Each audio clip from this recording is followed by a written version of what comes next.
flag. All right, good morning. It's 11 a.m. Tuesday, June 3rd. This is a meeting of the Public Safety Committee. All members are present. I'd like to call the meeting to order, acknowledge that the press and the public have been duly notified of the meeting in accordance with the Freedom of Information Act. The first order of business, citizens' comments. I don't know, Terry, if you, okay. No, I'm just listening. All right. Thank you. Next item is approval of previous meeting minutes. May 6, 2025 minutes are in the packet. Motion to approve. Second. Okay. Any changes or comments? All those in favor say aye. Aye. Next, there is no old business. Brings us to new business, of which the first order of business is discussion of shark fishing. And there's a copy of a ordinance from Seabrook Island that's in the packet. That ordinance in Seabrook is much more comprehensive than shark fishing, but I think it incorporates a lot of the things that we were discussing at our last meeting and trying to prevent, and I think I just open it up for discussion at this point. And Chief, if you have any comments as well after reading through it, do you think something like that would be beneficial or not? Chair, if I could, Yep. let me say a couple of things. That was a good handout that you sent from Seabrook Island, and it does look like it's their guidelines and etiquette, which seems like an excellent brochure that we could develop, and it has everything in there from crabbing to Yeah. all kinds of fishing. In looking at their ordinance, it looks like, to me, unless I missed something, that really the only part of their ordinance is in regards to chumming. Yep. And, which is good. I mean, chumming, I think they have it within 600 feet of the beach. I think what we were hopefully trying to get at here with our ordinance would be something more akin to what Horry County and some of them have, where they actually designate, commercial fishing or commercial fishing for predator-type fish, like sharks or whatever, would be prevented. And then if you have, if you catch one, then you should release it. So they had much stricter guidelines around it. Not so much just for someone if you're out surf fishing, I've done it before, and you accidentally catch a shark or whatever, I've always released them. I think most people do. I don't know what you do with it if you didn't. Yeah, I know. I'm not going to eat it. I mean, some people eat shark, Some, I guess. but that's pretty much when I looked at it initially and thought, well, the proposal should be something ordinance-wise it's more akin to what Horry County does. And Seabrook certainly has the chumming piece of it, and they also have a stipulation in there too that if a law enforcement officer sees someone that's fishing and it's a safety hazard for swimmers or kayakers, that they have the right to stop that fishing or have them relocate or whatever. Yep. Chief, you have any comments around any of that? I know you did some research on all this. I did agree when I read through Seabrook Island, their guidelines and etiquette. Most of that is outlined in state statute that they have in there. I think this is more so one of their brochures that they just kind of issue out, because fishing is a common question we get related to it. The chumming obviously is very easy to verify that that's what they're doing based off of what chumming is. As far as the Horry County goes, I think there should be a version of that I kind of typed up that would be just an example of what it would look like for us under a recommendation that's in there. And then one of the things that I liked about adding the Horry County is it has that section, and the one that I included has the section for surf fishing from a beach cannot or shall not fish in a manner that presents unsafe condition to any beachgoers, bathers, swimmers, or anything else. And then keeping a distance of 50 feet from persons in the water. That is, I could tell you when I was here on Memorial Day weekend, that was actually one of my bigger concerns when I was riding the beach, was that right where kids are swimming and playing in the water, I could see a pole. And I don't know how far that goes. I would like to think that it's out far enough that it's not going to impact one of these kids, but the last thing we want is a kid to get stuck on a hook, and, depending on what they're fishing for, it could dictate how big that hook is. So that was one of the things I did like about the Horry County that I copied into the one I recommended as well. I guess what, just a couple, I have some changes that I'd recommend to the Seabrook one that kind of addresses what you talked about, Rusty, as well. But what I don't like about the Horry County one is it really says, in the first piece there, it's unlawful for any person attempting to take, catch, or any shark or marine animal that endanger the public from any fishing pier or any beach or shore. So when this is the whole point that I think that when you fish, you don't know exactly what you're going to catch. So you could catch a shark and that's be illegal. I do believe you could take, I mean, looking at what you're saying, I see that. You could eliminate A and just look at B, any person who baits, fish Yeah. for, or otherwise attracts sharks or other marine animals that are endangering the public. Yeah, and that's, again, I think that anytime you throw bait in the water, you potentially could attract a shark. We have sharks in our ocean, believe it or not. We tell people that And, every weekend. And so this is why I really like and we can turn this into an ordinance instead of a guideline, but the Seabrook one, which specifically says in this section 9, it said permitted equipment, and it says unpermitted equipment. Unpermitted equipment is no chumming within 600 feet, and you can change that, and it specifically says what chumming is. So you're not going to take feed, dead fish, and others and put it in the water, okay? That's specifically attracting sharks, and that activity shouldn't be legal. Then it goes on, and then I said no trout lines. That's another thing I think is important. People can't throw something out with, put 50 hooks on it. But I think in this section should be added that there's no commercial fishing allowed on the beach, offshore fishing, or onshore fishing for commercial activity. And I think we should add in there in the specific case, I think that we saw on the beach, that no drones should be used for the purposes of fishing. And if you put those things in there, I think that accomplishes 90% of what we want to do. We don't want people attracting sharks on purpose. We don't want people commercial fishing. We don't want to use drones to go out and all this kind of stuff. And I think that gets to the heart of what we're really trying to do. And I do like what you said, though. It goes on further. And it can be dangerous on the beach when you got a full beach and you got somebody then comes in the middle of it and starts to throw lines and you got around swimmers. So I think this addresses that. And it also leaves open at the very end of this paragraph, or this section, that says it allows beach patrol authorities to use their judgment if something is being unsafe and allow the activity to stop. So if you feel like, hey, we got a fisherman here that's throwing in the middle of a bunch of swimmers, you're going to go and stop them, right? And so I think it gives some guidelines around this cohabitation between fishermen and swimmers potentially on a beach. And I think that's an important aspect beyond what I think originally we got into this thing in. And I do think we should also state that, fishing on bridges is in here, and I think we should state that you can't fish off of the connector bridge, That is, but we can fish off the bridge. I've never seen anybody fish off of it, but I don't know. And I I don't don't think it's believe it or not. specifically stated by DOT that you Yeah. can't. I do know Hunley Bridge is fished from quite frequently. But most people, when they're, would not look at the connector bridge as something That'd you be a can fish from. long drive. Long drop, and there's certainly the room there for a fisherman to stand, unlike some of these narrow bridges where we don't really Right. have, like Ben Sawyer, you couldn't fish from that thing, the way it's designed. Right. But, But certainly, I think if you could, I just didn't like the Horry County one because I think it's unenforceable. And it's really saying that you can't fish. Because if you throw bait in the water, you could potentially attract sharks with that bait.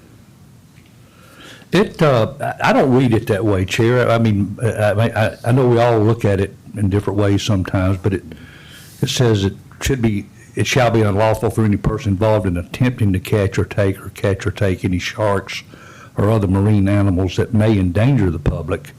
But I think I mean, this is, I did some research on it. They've had this ordinance in place in Horry County since 2009. So it's been out there for a while, the one in regards to shark fishing. And it just seems to me that what they're trying to maintain there is you don't do anything either chumming or bait-wise that would intentionally attract a shark or a skate or whatever that may have a barb on it, something like that. But if you catch it, then you should be required to catch and release. And I think you could put catch and release in here. Yeah. I Yeah. like it better. I mean, my personal Yeah, opinion is, but I want specifically the activity defined as what's illegal, so that you, chief, can go, your officers can go out there and say, hold on, chumming is illegal, you're chumming, so you're getting a ticket, as opposed to this very vague thing that's saying anything that attracts shark. Well, I can tell you, I'm a fisherman, I said, in fact, I was offshore fishing a couple weeks ago and caught a 8-foot shark. I didn't want the shark. I was using squid. So people use squid that doesn't naturally attract sharks, but if it's there and a shark's there, it's going to bite the bait. And so that's why I'm saying this is very vague to me, and I'd rather have something that's very specific, what's allowed and what's not allowed, so that we can enforce it. So John, would you be okay? It sounds like everybody is okay with no chumming. Yeah? Yeah. I think I've heard everybody say that. Yeah, you're- and chumming should exclude chicken parts. I mean, most of these ordinances do, because, chicken necks and chicken backs, that sort of thing, are used for crab traps. I don't think any of us want to do away with Right. crabbing.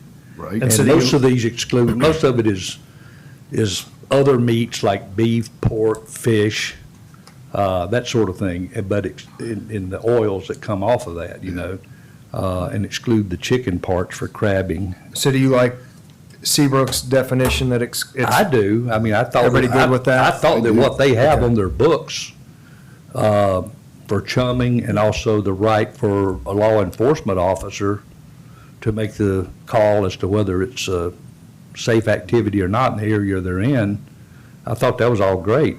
So I think I heard consensus about prohibiting fishing within 50 feet of a swimmer, within of a person in the water, and it's the fisherman's obligation, and I'll tell you, we get this surfing a lot, where there'll be somebody fishing, somebody goes out to start surfing, they start getting it, the fisherman was there first, surfer comes into the area, there's a little bit of a game of, I was here first going on, but I think the way this is written, regardless of who is there first, if you're a fisherman, you have to move. No, You have that's to not leave, the way yeah. it's written. Oh, yeah, I definitely agree with that. I see the beach is for swimming, not fishing. That's not the way this is written, though. Well, I'm actually looking at, I'm It looking at says- this one. Yeah, so we're looking at two different. Okay, yeah, the one in Seabrook addresses what you're saying, that it says that you can't, if there's a swimmer out there, you can't come and cast and fish within 50 feet. But if the fisherman's there first, then the swimmer can't come and swim within 50 feet. So it's whoever stakes the ground first, I guess. So we get That means a that. fisherman can Yeah. show up at Front Beach at 7 o'clock in the morning, Yeah. and nobody And then- else can and be then on I think- Front And I Beach. think that's why then they put in here at the end on this beach patrol officer has the authority to issue warnings and to ask fishermen or swimmers to move if in their judgment they perceive there is a safety issue. I mean, I think it's And so- a mutual respect sort Yeah. of thing, too, that you're looking at in terms of safety and just respect for each other. I mean, nothing's ever going to be 100%. You're going to have Right. people violate this, whether they do it intentionally or unintentionally. But I think it's good if we did have some kind of guideline that says, there should not be, fishing and swimming within 50 feet of each other. And I I think agree. that's a judgment Yeah. thing But- for but the you could police also- officers to make as Yeah. well. If But there's you- one swimmer next to the fisherman, he can ask the swimmer to leave. But if it's Front Beach and a fisherman comes in and wants his 50 feet, that's something that you just I sort don't of. think that, an officer responding is not going to know Yeah, who I was there think first. that part is too open to confusion. It'd be easier to have something that's a little more, like maybe designate fishing areas or something like that. Yeah. But for us to get there, we get stuck in the middle of the argument of who got there first. There's no way for us to Yeah. know. And then Can't do how do we expect them to know which one to give it to and which one not to? It'd be easier if we had something a little more concrete to say, Well, fishing or swimming. well, it sounds like, so Horry County, it's an ordinance and the burden is on the fishermen to move. That I think is enforceable. There wouldn't be any issue with that. Seabrook Island, it's a guideline and they're not going to be enforcing it. So I think those are the two paths. Either it's a guideline that the police are not going to enforce. It's not in our code. And it's a kind of mutual, whoever gets there first, you will work it out. Or it's an ordinance and you put the onus on the fishermen to move. Well, within the guidelines that Seabrook has, there is a prohibited section in the guidelines and etiquette, where they say under area 9 here, equipment regulations, prohibited equipment and activities, and that's where the no chumming within 600 feet comes in, and then the definition of what chum is and what it isn't, and that it doesn't affect crab traps, replacements of traps, and it also prohibits trot lines, to John's point. Yeah, but their ordinance doesn't get to this, who's going to have to maintain the 50 feet. That's No. that's a No, guideline. It does say in the next one, it says fishermen should maintain a safe distance from Yeah, swimmers. they should be cognizant of each Avoid- other. yeah, Avoid casting, and the thing is, if you got an empty beach and you got a swimmer that comes up and Yeah. wants to swim right there, Yeah. they fishermen shouldn't move. right? Yeah. So it's kind of common etiquette on just trying to share the beach. Yeah. It actually is Etiquette, something to me. That I mean, doesn't when you stop say- people from doing it, Yeah, that's when the you say problem. fishermen and swimmers should be cognizant and considerate of each other, use common sense and treat each other with mutual respect, Right. so all can enjoy the beach and cohabitate the shore peacefully together. It goes right back to what we were saying earlier, that, hopefully nobody wants to intentionally harm someone else, whether it's a fisherman or, I have But another that's a question as guideline, well. that's a guideline in Seabrook, not an That's a ordinance. guideline, So yeah. it wouldn't be something that our police would be enforcing. well, I think. Maybe we should do a guideline, There- and Yeah, but there- the but there- ordinance should be. But there was on also, swimming. in all of Yeah. this, it seemed to me, there was, the local government or law enforcement has the right, and should have the right, that if they see something unsafe in the surf as it relates to fishing, that they're able to make the call and say, you gotta move, you gotta get apart or whatever, just for safety reasons. Chief, I don't know, is that something that's enforceable in your mind if you walk upon something like that? Enforceable, yes, but no, not enforceable in the manner that anybody can be charged. Yeah, I mean, but I all mean, we it's a have the common ability to courtesy. do is go out and go, y'all got to get along, figure it Right, out. right. But that would be the extent of it. There would be, I don't think it would give us the ability to mandate somebody to move. Do would we want have them a to get problem, along. do we have a problem with that now, with fishermen and swimmers being too close to each other? Depends on who you ask. Do we get calls about it? Yes, we do get calls about it. Uh-huh. And our answer has always been that there's nothing that prevents them from fishing. So do we need to, I don't think we do this today, but look into designated fishing areas on our beach?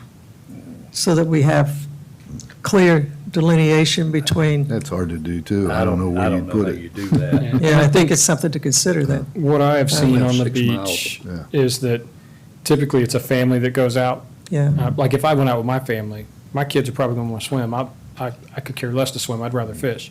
And so I would be fishing away from them.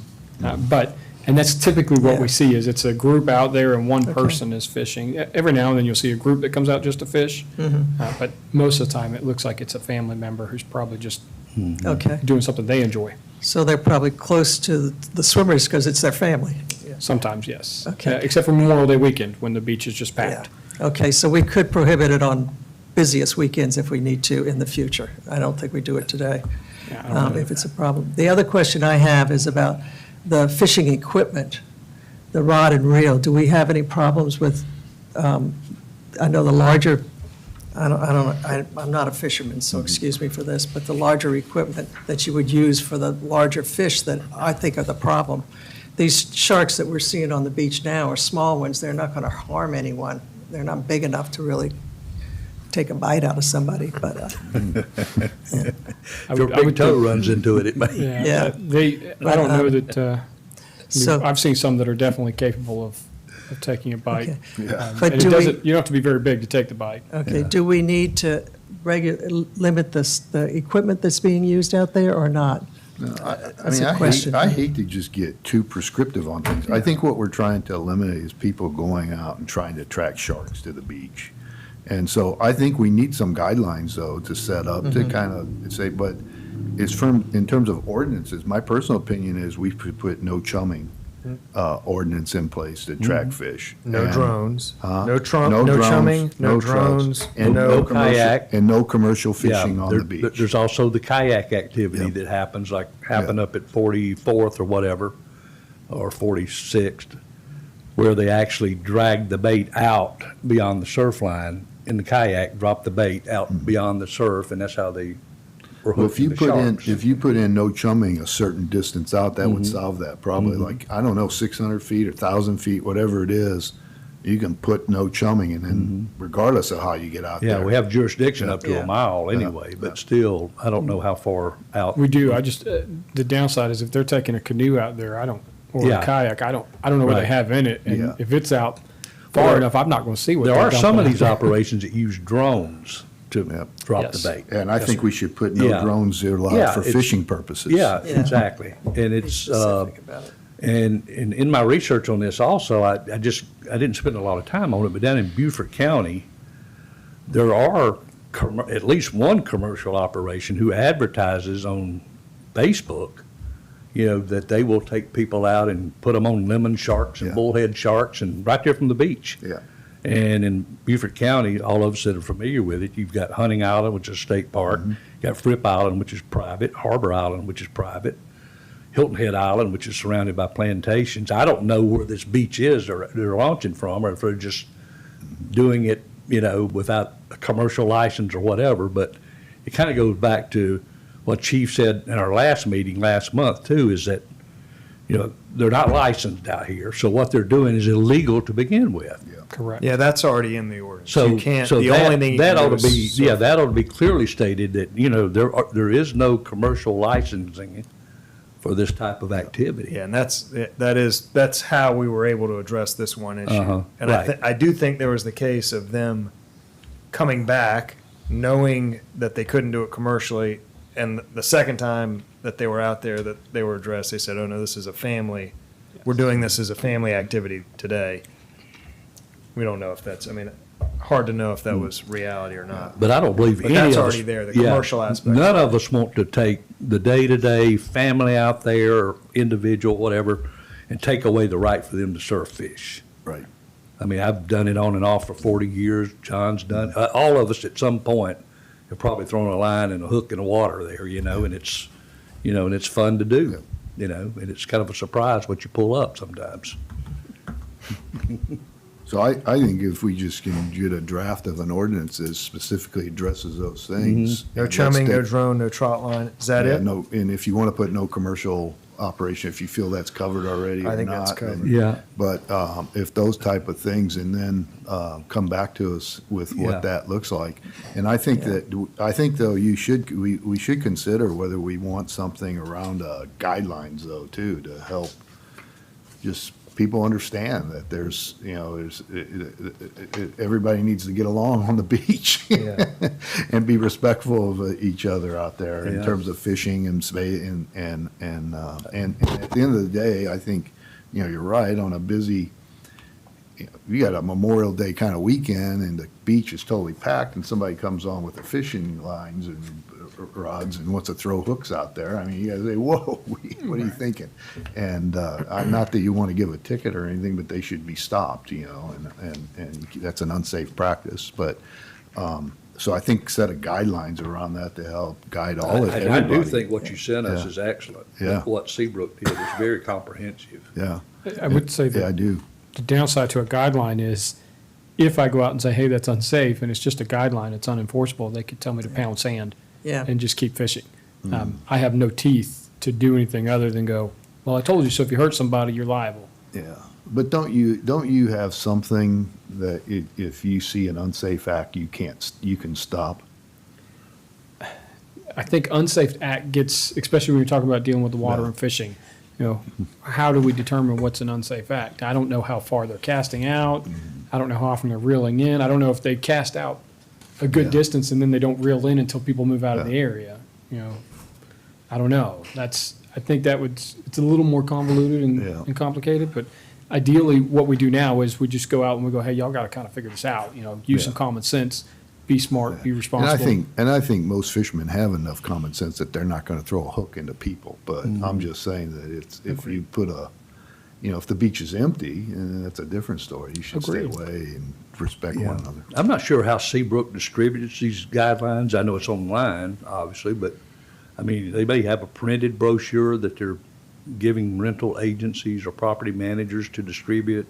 It may be public knowledge at one of their little information areas, I don't know, but I mean, this part of it, I think the guidelines and etiquette is just good to have out there for people's information that are I do coming to too. visit and stay on the island. It's very So- comprehensive.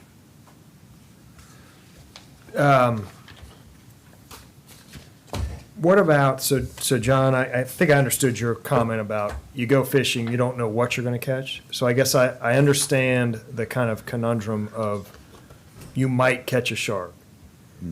How would you feel about, and I guess we do, what brought this up is there is an operation called Shark Quest, and it says we hunt the hunters, land-based shark fishing, drone deployment. I mean, it is very intentionally shark fishing. Yeah, And I think if it's a you, commercial.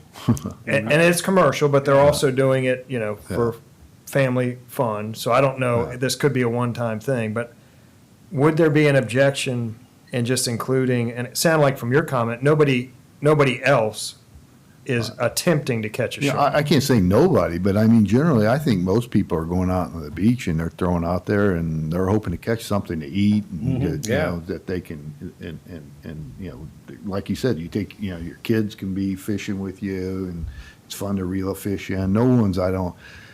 Most people aren't intentionally going out to try to catch a shark.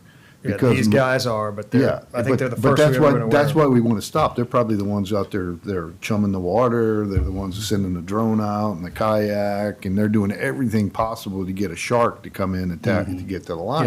Yeah. And that's what we're trying to stop. So and what I think if- we do no chumming, no commercial fishing, no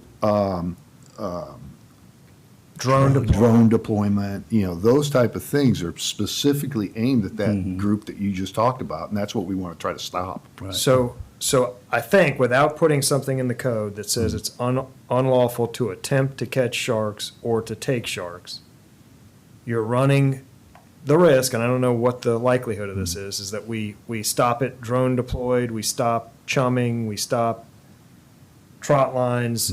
We then have an operation that finds a way to get a line out there. They have a bait that's not chumming. The officers respond, and they say, "Oh yeah, we are catching shark. We're trying to catch shark. We've read your ordinance, and we didn't chum. We didn't do it with a drone. We're not using a trot line, but we are very much intentionally trying to draw shark to our bait." Let's Do you put want to that in. give them the ability to say, "Hey, you just cannot attempt to catch shark"? No intentional shark I mean, fishing off And, of the and beach. somebody like you that's out there just fishing, they stop and they say, "Hey, what are y'all fishing for?" Or, what's going on? Fish. I'm fishing. Yeah. Yeah, I have no idea. And what as I'm gonna long as catch. you don't, as long as you don't, Look, I You think, as a I think fisherman- the only way that you would be able to force it is somebody told you, yeah, I'm fishing for shark. Well, if they Because do- that's the only way. And so otherwise, well, and taking a shark. I think that was another, I Well- think that was the Horry County. well, you folks I don't said have any problem in there. If a shark is caught, you must release it immediately. So taking is- Safely and release it immediately. I have no problem with that. I'm just saying that if you put it in there that fishing for shark is illegal, to me, it's unenforceable unless somebody says, yeah, I'm fishing for shark, Well, but that's the thing, only is way. you can Most say people that, that you are can surf add fishing in are there, using squid or no shrimp. intentional Exactly. And they don't fishing know. for shark. You don't know what you're going to get And with that. shark bite that stuff. Shark bite So it, if there's yeah. a shark there, they're gonna bite it, but so do hundreds of other fish that you're trying to fish Yeah. for. I think what I'm hearing is we stick with the no chumming, but if we added that line of no intentional fishing for a shark, would give us that ability if we don't catch the chumming or the chumming, and they do say, I'm trying to catch shark, to enforce it. Other than that, we would have to enforce the no chumming or no drones or I mean, I don't have an issue with if you put in there there'd be no intentional fishing for shark Yeah, just put and that in. no chumming. And no taking a shark. So I think A would get reworded to say, it shall be unlawful for any person involved in attempting to catch or take any shark, and I don't know how we feel about, or other marine animals that may endanger the public. I You wanna think- I mean, and strike that? anybody who gets caught on that is pretty dumb, because all they have to do. Well, these is guys are very say- brazen. I mean, it's Yeah. Shark Quest. But We that we are wanna- hunting yeah. shark. Yeah. I think So we've we got wanna that stop solved. that. That's a So commercial what you're doing enterprise. is not Yeah. intended for that. So I think we've got that solved by what we talked about earlier. I think the proposed ordinance, did you put this together? Chief did. Chief did, okay. That captures most of what we're talking about, I think, with the exception maybe of some of the chumming definition, that sort of thing. And what if we added in front of attempting, you said intentionally Yeah. attempting to catch? Yeah, I mean, it's very specific, and it is targeted at one enterprise right now, but any enterprise that comes in specifically saying they're in the business of catching sharks, Yeah. that's what we want to, and it's going to be limited. All right, so if you all are, sounds like there's consensus on we're okay to, we'll say it's unlawful to intentionally attempt to catch or take shark. No chumming, we'll give the definition in Seabrooks. No drone deployment. No trot lines. And then in addition to that would be the code. And then additionally, there would be a set of guidelines guidelines and etiquette that I think would basically copy Seabrooks, but tailor them for Isle of Palms. Right. That sounds good. Yeah, with swimmers' distance and all that kind of stuff. And with chumming, you do need to make sure that we mentioned poultry, chicken Yes, and products. that's in the That would be Seabrook allowable, Seabrook one. yeah. exception to what's allowed Yeah. in chumming. All right, Does that sound like a path? Yep. Yes. You gonna Okay. give that to us next time? Yeah. And we'll look at it? Yep, All right. we'll have that at your July meeting. All right, the next item of business is, under new business, is discussion of changes in the noise ordinance. And so if you all recall, we went through an attempt to redo our noise ordinance entirely. Back last year, actually it went on beyond last year, but the purpose of the ordinance was, the rewrite of it was specific, I think, from Chief, had a lot of input into it, because our current noise ordinance is very subjective and didn't have any objectivity to it that was enforceable. So what I've done is I've taken a couple key sections or a section of of what we were trying to put through last year and inserted it into our existing noise ordinance with the intent to try to really distinguish between nighttime and daytime, and what's allowed after 10 o'clock at night on weekdays and what's allowed after 11 o'clock on weekends. And it adds, I think, a little more subjectivity to it that could allow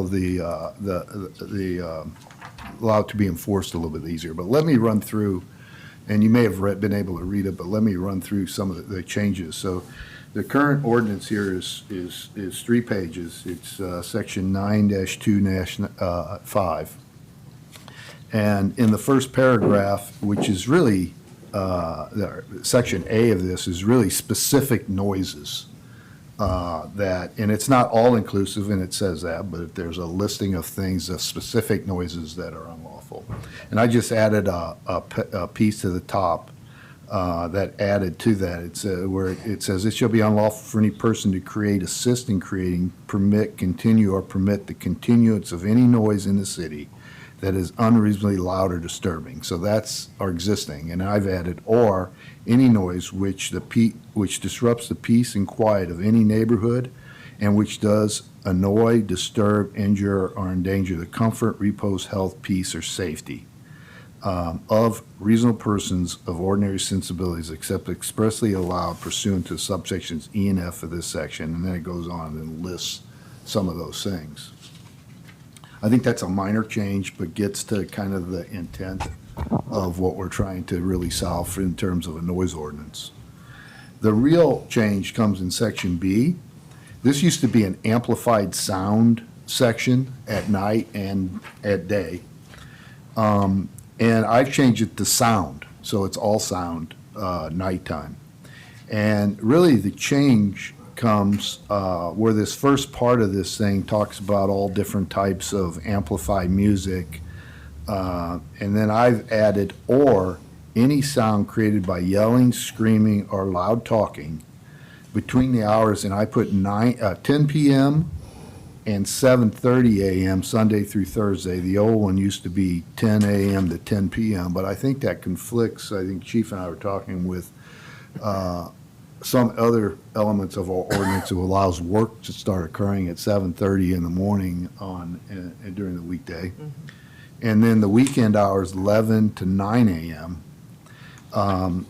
And then any of those things that it would be unlawful if they create it in such a manner as to be plainly audible in any adjacent street, right-of-way, adjacent place, public accommodation, or adjacent dwelling or residence.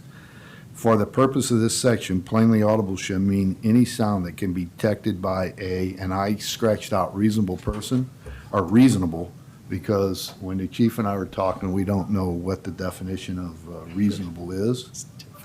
But we did say of ordinary sensibilities, using his or her unaided hearing facilities, and this is what I've added, including the understanding of spoken speech, comprehension of whether a voice is raised or normal, or comprehensions of musical rhythm. So really, after 10 o'clock at night on a weekday, after 11 o'clock on a weekend, there's almost a line drawn in the sand, say, if I can hear noise coming into my house and into my dwelling, it's illegal. So that we're having, at night, it should be quiet. And the basis for that is a lot of things. I mean, one thing is we have a residential community with kids and people that work and elderly people that don't want to hear and be woken up at all hours through the night. And I think 10 o'clock on a weekday and 11 o'clock on a weekend, and even by our past ordinance, seems a reasonable time. Where's the measurement for that, how it's going to be measured? It's going to be by a person of ordinary sensibilities using her unaided hearing facilities. But if you can understand speech, if you can understand whether a voice is being raised or lowered or not, or comprehension of musical rhythms, it's too loud. From where, though? I'm the complainer. If I can hear it in my dwelling, at my Okay, dwelling. well, then we should say inside the dwelling? No, it's not Or is it inside. outside? Well, it does say, it says, in such a manner as to be plainly audible, any adjacent street, right-of-way, place of accommodation, or adjacent dwelling or other residence. Okay, so it could be measured from the edge of the right-of-way. Yeah, because we talked Okay. about it being inside, but then for the police to enforce it, they'd have to go in somebody's Yeah, house. And I don't that's what I think was we gonna want the say, yeah. police going in somebody's No, you house can't do and that. at 3 o'clock in the morning and saying, yeah, I can hear that or not. So if you can hear it at the edge of the property, it's too loud. Okay. And so the next piece of it, I changed the sound during the daytime, but I really didn't change Yeah. so during the day, it's still amplified music, right? Which has been the code all along. I haven't changed that, so it doesn't get out of this voice and yelling and screaming, which gets to the point of, kids playing in the pool and those kind of things. We didn't want to put too many restrictions around during the daytime, but so it says, hey, we want people to enjoy and be loud and, be within reason during the day, but at night, there's kind of a line drawn in the sand. We don't want to be heard. And that's really the meat of it. There's a couple changes in G that really kind of are duplicative in terms of enforcement factors, that the time of the noise or whether the sound is temporary and those kind of things that I just eliminated because I didn't think they were necessary. All right, So that's the intent of the changes and so we're I'd not just going like to to put a open it up. decibel level in for nighttime? no. I mean, that's last time was the big sticking point, right? Of the noise ordinance is everybody was getting hung up on what decibel. No one knew what a 60 or 50 or 55 was, but they had their own interpretation of it was, and that's too high, no, that's too low, and so we just kept getting stuck on what the decibel level, so I think this accomplishes, a significant portion of what we were trying to get through, and that's, hey, at night, let's realize we live in a residential area, let's be respectful of the residents, let's put some guidelines in place that the police can go in and say, hey, if you can hear it, it's too loud at the board, at your house. Okay. And so in the daytime, we're allowing people to be, it's the same as what it's always been. And so that's the only thing we're really changing in this thing is that nighttime hours is really the meat of what we're changing here. Okay, I'm thinking about, there was a complaint this past weekend at a friend's house, and it was, they were complaining about the neighbor, but the houses are adjacent to each other. Yep. And so, any place that, standing in her yard, if she hears a noise, she can call the cops. Yeah, and I think that's the way it is now, but this gives them a little bit more objectivity in saying, yeah, that's you need to stop that, or you can even write a ticket on it at this point. I have all kinds of issues with this, quite honestly.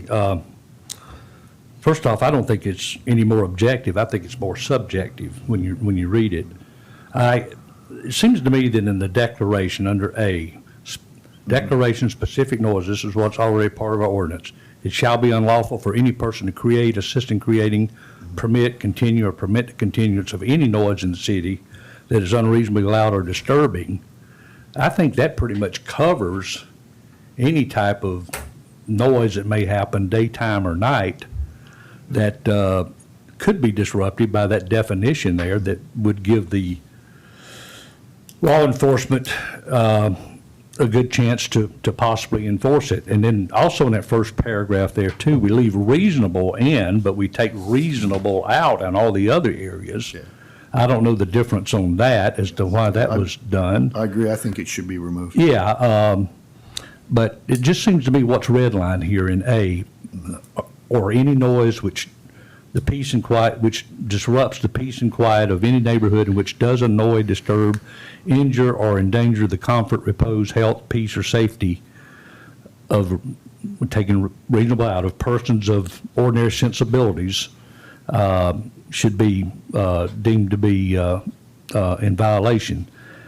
To me, that's more subjective. I just, in absence of a decibel level that we never agreed on anyway, I don't know how this makes it any more enforceable in my mind.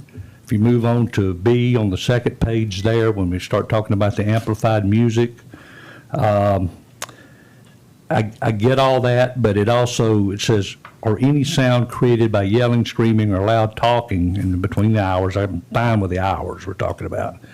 But it seems it leaves the door open for a person or persons to complain about a loud noise that they've heard or whatever, expecting the law enforcement to come out there and do something about it right then. And it even goes on, and under G, where we've excluded the time duration of the noise, whether the sound source is temporary. What happens when the law enforcement officer goes out there and that loud noise that somebody reports suddenly is quiet? They see the police coming, so they just quieten down, they stop. I just don't see where this. You can't enforce, the police has to hear it for it to be enforced. I don't see how this makes our noise ordinance any more clear or any more objective. I think it makes it more subjective in my mind. That's my opinion. Obviously, I'm one of 9 people, but I just, Well, right now, I'll tell you how I it don't get does. it. Let me explain how it does, because I'm the one that suggested. I'm not going to argue with your paragraph, your first one, because the meat of this to me is in B, which is the nighttime hours. And by the way, Chief and I talked about this and at length about it, and I think that in absence of putting some decibel levels in it, what this does is says that the only thing that's illegal right now is amplified music, okay? Unless you get into this peace and quiet piece that says, okay, yeah, in the first section that says, they can use their judgment. That doesn't say talking, yelling, swimming in the pool. We've got numerous complaints by people. Our noise complaints are going up, not down. We've had numerous complaints about people swimming in the pool at, 11, 12 o'clock at night, waking up their kid that's trying to sleep and go to school. This would specifically get to the point that says that there's no sound, and where it's added, or any sound created by yelling, screaming, or loud talking. And by the last beach, it says that this audible, plainly audible, goes further to define that if you can hear, understand spoken speech, comprehension of a voice is raised or not, or comprehension of musical rhythms, that's illegal. So it's beyond amplified music. It's speech, it's talk, it's yelling. People are, laughing and carrying on where you can hear them and they're waking you up in your home at night. That's too loud. I get it, but we would report that anyway if we chose to. This makes it illegal. Yeah, and are noise complaints actually going up? I don't have those numbers off the top of my head, but we do get complaints now about loud talking, and we do address those as strikes under the A Right. section. I do, and again, this is me, but this is a real-life example just for me. I'm not speaking for the greater island here. Right beside me, I have a rental home with a pool, with a heated pool, at that. So it can be used in the wintertime, and sometimes is. Behind me, I have a second home, and that's not rented typically, but the people that own that home come down several times a year. I have more problems with that second home than I do the rental home, because I've actually formed a good relationship with the guy that owns the rental home next to me, and he's like, man, he's like, if you see or hear anything over here I need to deal with, you call me immediately, send me a text, I'll get right on it. And we don't have a problem. And even before this guy bought the home earlier last year, what I found, and again, just my situation, in the evening, people are playing, they're talking, they may be partying or whatever, but around 9 o'clock at night in my neighborhood, where there's only the two, the second home and the rental home, it suddenly becomes quiet. It's almost like they either run out of steam, they pass out or whatever. But it gets quiet. Now, I know that doesn't happen in every situation. I mean, John's using an example where there are people in pools and yelling and screaming and having adult parties and everything else in the middle of the night. That definitely should be dealt with. I just don't see where these proposals here make it any easier to enforce. But that's all I'm going to say on it. The other thing I'd like to say to address yours, Rusty, though, that this isn't about short-term rentals or second homes. This is about noise, wherever it's coming from, Yeah, and whoever's doesn't matter making the who noise. says. This isn't intended at a short-term. Well, I hope not, because I've had full-time neighbors Yeah, that that's I what I'm wish saying. I So could turn into a short-term I just rental. want to clarify that it's not, that's No, not. I know a that. distinguishing We factor. can't have an ordinance Yeah. that just deals with one group. And- But in last month's minutes, if you read that, it does specifically, to your words, say short-term rentals. The what does? Yeah, that The- dealing with noise and maybe the effect that short-term rentals have on that. Yeah, I That mean, was we- that was under your direction that we were to come back, or Douglas was to come back with Yeah. some ideas. Noise ordinances, Yeah, right. right, but it specifically Yeah, mentioned yeah, short-term yeah. rentals. And then we do classify our complaints by short-term rentals in residents in terms of we do. noises. And I mean, and we've had, since March, we had 20-something complaints. We've had 24 complaints, I think it was, in April. I don't know what. How many about the, unfounded and how many citations is Those what you were have to all, look I at? think they were all founded in May. But regardless if they're not, if they are, they're not. Maybe they're unfounded because that's why we need an ordinance change. Because it was loud enough for somebody to feel, I need to call the police and stop this noise. I get that, John, and I believe me, I would be one of the first Mm-hmm. to call the police, and have called the police before, when there was something going on, a wedding party at former residence I had. They had weddings for a while, and, some of the noisiest things that you could ever encounter. I mean, I get it. I mean, we've had livability out a number of times over the years, but I can't support this. I mean, I'm. Do you have any changes? No, I wouldn't recommendations change on how to anything. change it. I wouldn't change anything. I So would you stick just with leave what our we got. noises? All right. Absolutely. All right. Jan, do you have any comment? I was just hoping we could get a decibel level for the late night hours. That would be easier for the police department to enforce. And I sort of thought we were coming to a consensus on the full council with that. It was when we were trying to get daytime levels that we really ran into differences of opinion on council. But that's, Yeah. I think the I really decibel wanted- limit, if I remember the old one, was at 50 at night, is where the decibel level was, Yeah. an adjacent, which almost gets, it's probably lower than what's in here, but. Right, but and I yeah. think we were talking about, I would think 55 decibels between the hours of, was it 10 and 7:30 Yeah. weekdays and 11 and 9 on weekends? And just have that one clear level. Daytime noise is more tolerable, is the word I would use, I guess.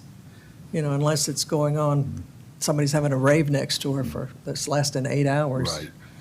Right. The daytime noise is kids in a pool yelling, or, you know, even people sitting out on their porch listening to music or something like that, which is fine. Fine for me, anyway.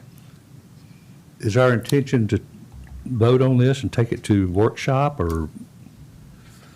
Well, it's, discussion is what's on here, but I think we should, I mean, I want to see it move forward, some form of change to it, and whether we go back and add decibels to it. I mean, Chief, what are your thoughts? I did meet with my team about the draft here. They actually, I met with our code enforcement team, and they requested to leave reasonable in there. And the thought with that was that there are some complaints in the past that have come from individuals that are completely unreasonable about during the day specifically, where they want zero noise from a pool next door, and that would not be considered reasonable. And so that was kind of their thought with taking reasonable out, that should still be part of it. They did also, this one too, we would want to look at C, and I know we changed the times in B, but the times of C would just need to be changed to match that. Oh, yeah. Yeah. And then the question that I never even thought of, but the code enforcement team did, was under nuisance 2. When it talks about the penalty set forth, it specifically talks about persons who own, manage, operate, business agent of, or otherwise control a business establishment may result in suspension. But the question came up of how does somebody leasing the property or renting the property play into that? If it's not the property manager on site making it, then there's just concern about the leasee Well, it would in be that one. the owner of the house. I guess someone harming the house, even by noise, could be evicted. So it would be the owner. Correct, but if still- the owner's not there, that was kind of their thought. If we're talking, Yeah. just looking at 2, if there was a way to add something about maybe somebody who does not own, manage the business. That's At the very I, bottom. Under nuisance. 2. Page 3.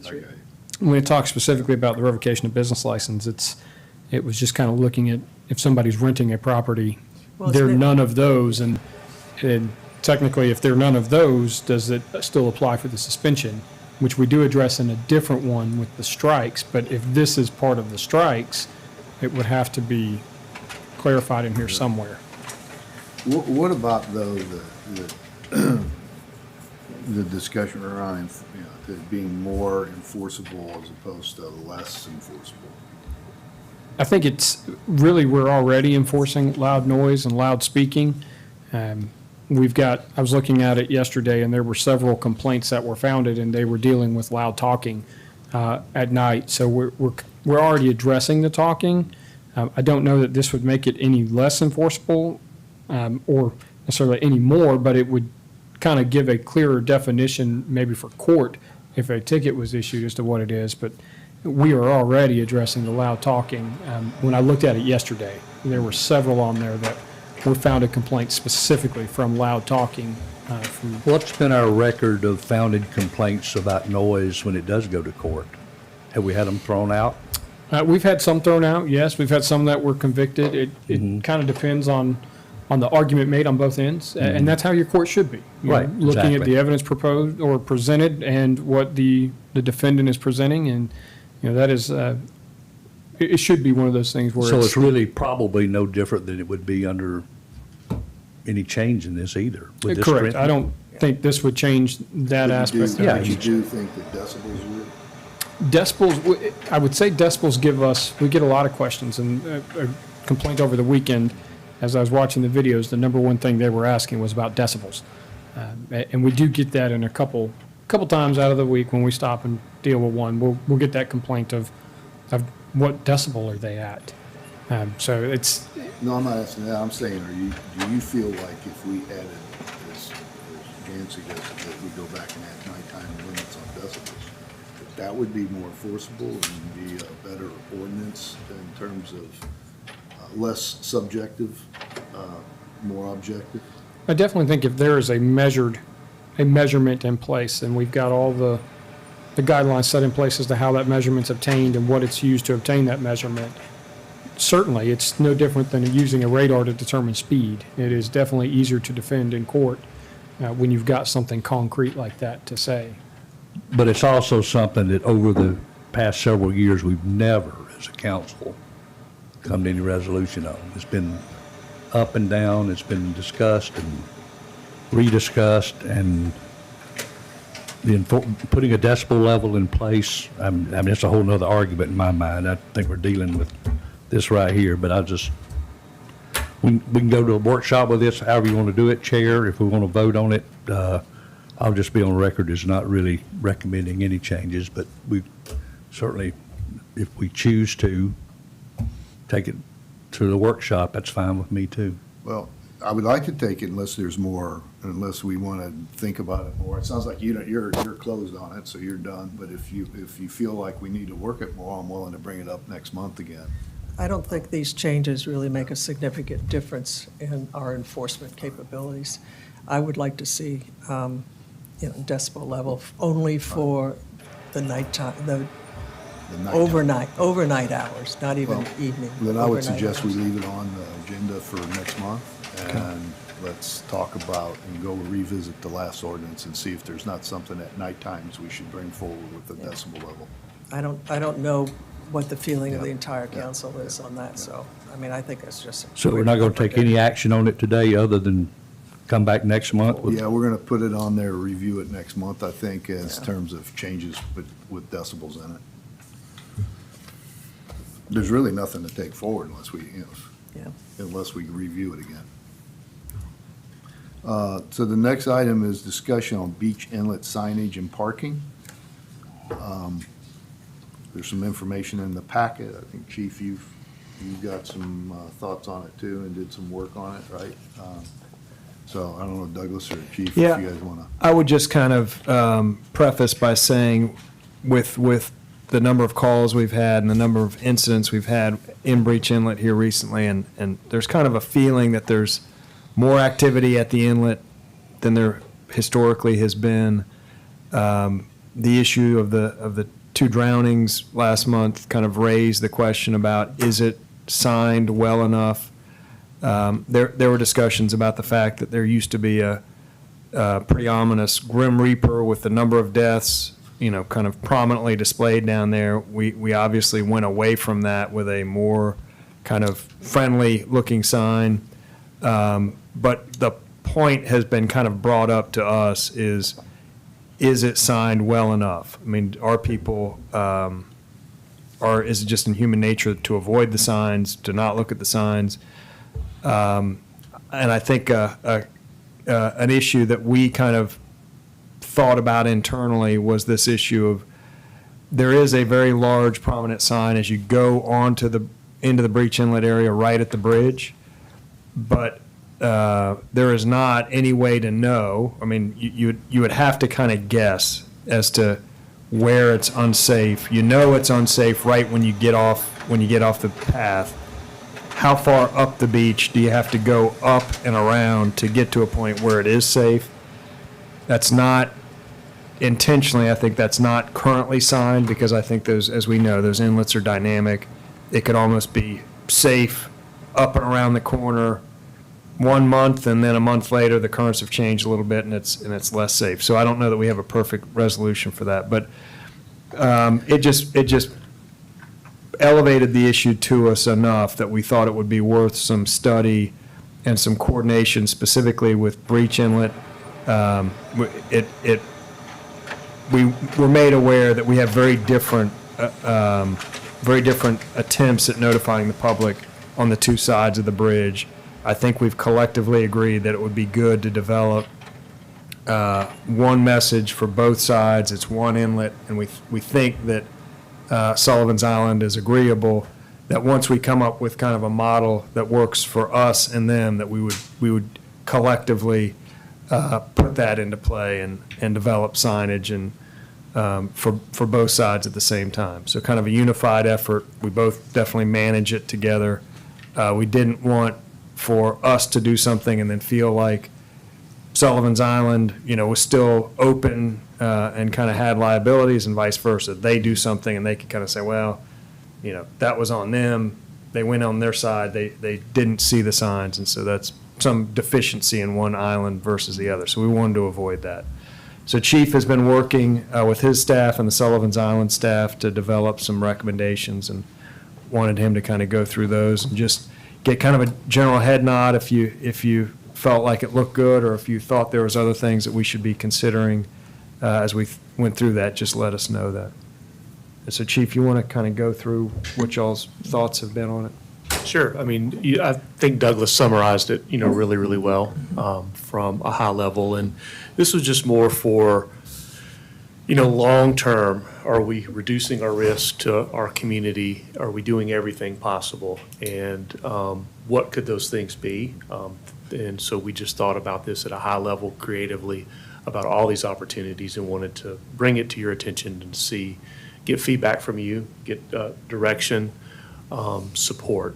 But the only thing I would add really basically is a couple points. And on page 16 of your packet, there's a copy of an email there, which you probably have already reviewed. And some of those items I'll just highlight. And, as Douglas mentioned, we would want to create an image potentially that, depicts the dangerous area that's protected by ordinance. And if we could use that image maybe on our beach signage, our beach access, as Douglas was talking about, all the way from like 5th towards Breach Inlet. So if a beachgoer is going out, it's going on an existing signpost where we have information for our visitors, just to remind them. And sometimes imagery communicates that better than words. But again, it's incumbent upon that person reading it. And so if we have signage on the beach, like some of our neighboring islands do, there are OCRM requirements, maintenance requirements, viewscape for the residents, and again, are people viewing that. And so not sure really what to do there, but one thing we thought is our existing signage where we already have information about rip currents and things like that, that we incorporate something for those, maybe up to 5th, and then from 5th, beyond we wouldn't need it because typically somebody wouldn't walk. And to Douglas's point, go ahead, sir. Yeah, with everybody's permission, I think the idea of having signage up near Fifth Avenue is great, because you do have people accessing the beach, not just at the Breach path, and now that it's closed off due to the Army Corps. We know the unfortunate drowning took place. I don't know where they parked, Chief. I'm sure all of you know, but they had to walk a distance to get to the beach. But there's so many people that do access the beach and walk down towards Breach and past that big ever-changing sandbar that's out there, that to me, it just makes sense if you have some kind of warning signage. Even though we don't love signs, I think that's one that we probably should have, that warn anybody that's walking on the beach down towards Breach that they need to stay out of the water. Where would you put the sign? I don't know. That would have to be something that would have to be worked I out. think we're thinking each beach access. So if we chose Yeah. 5th down, so it would be at 5th, 4th, 3rd, 2nd. all the way down, and then one at Breach Inlet where it is now. I mean, I don't know whether we should close the beach access paths in that area. I don't know whether that's possible. I think people would find their way down if Yeah. you closed it. And I Find a way think down with, there. I mean, with the beach erosion we have, I'm just thinking you're gonna be putting that sign up every month. So, yeah, at the end of the path then would be the most important place for it. And Yeah, I we do, have agree- existing signage on each of them now, so Right. we'd probably just Yeah.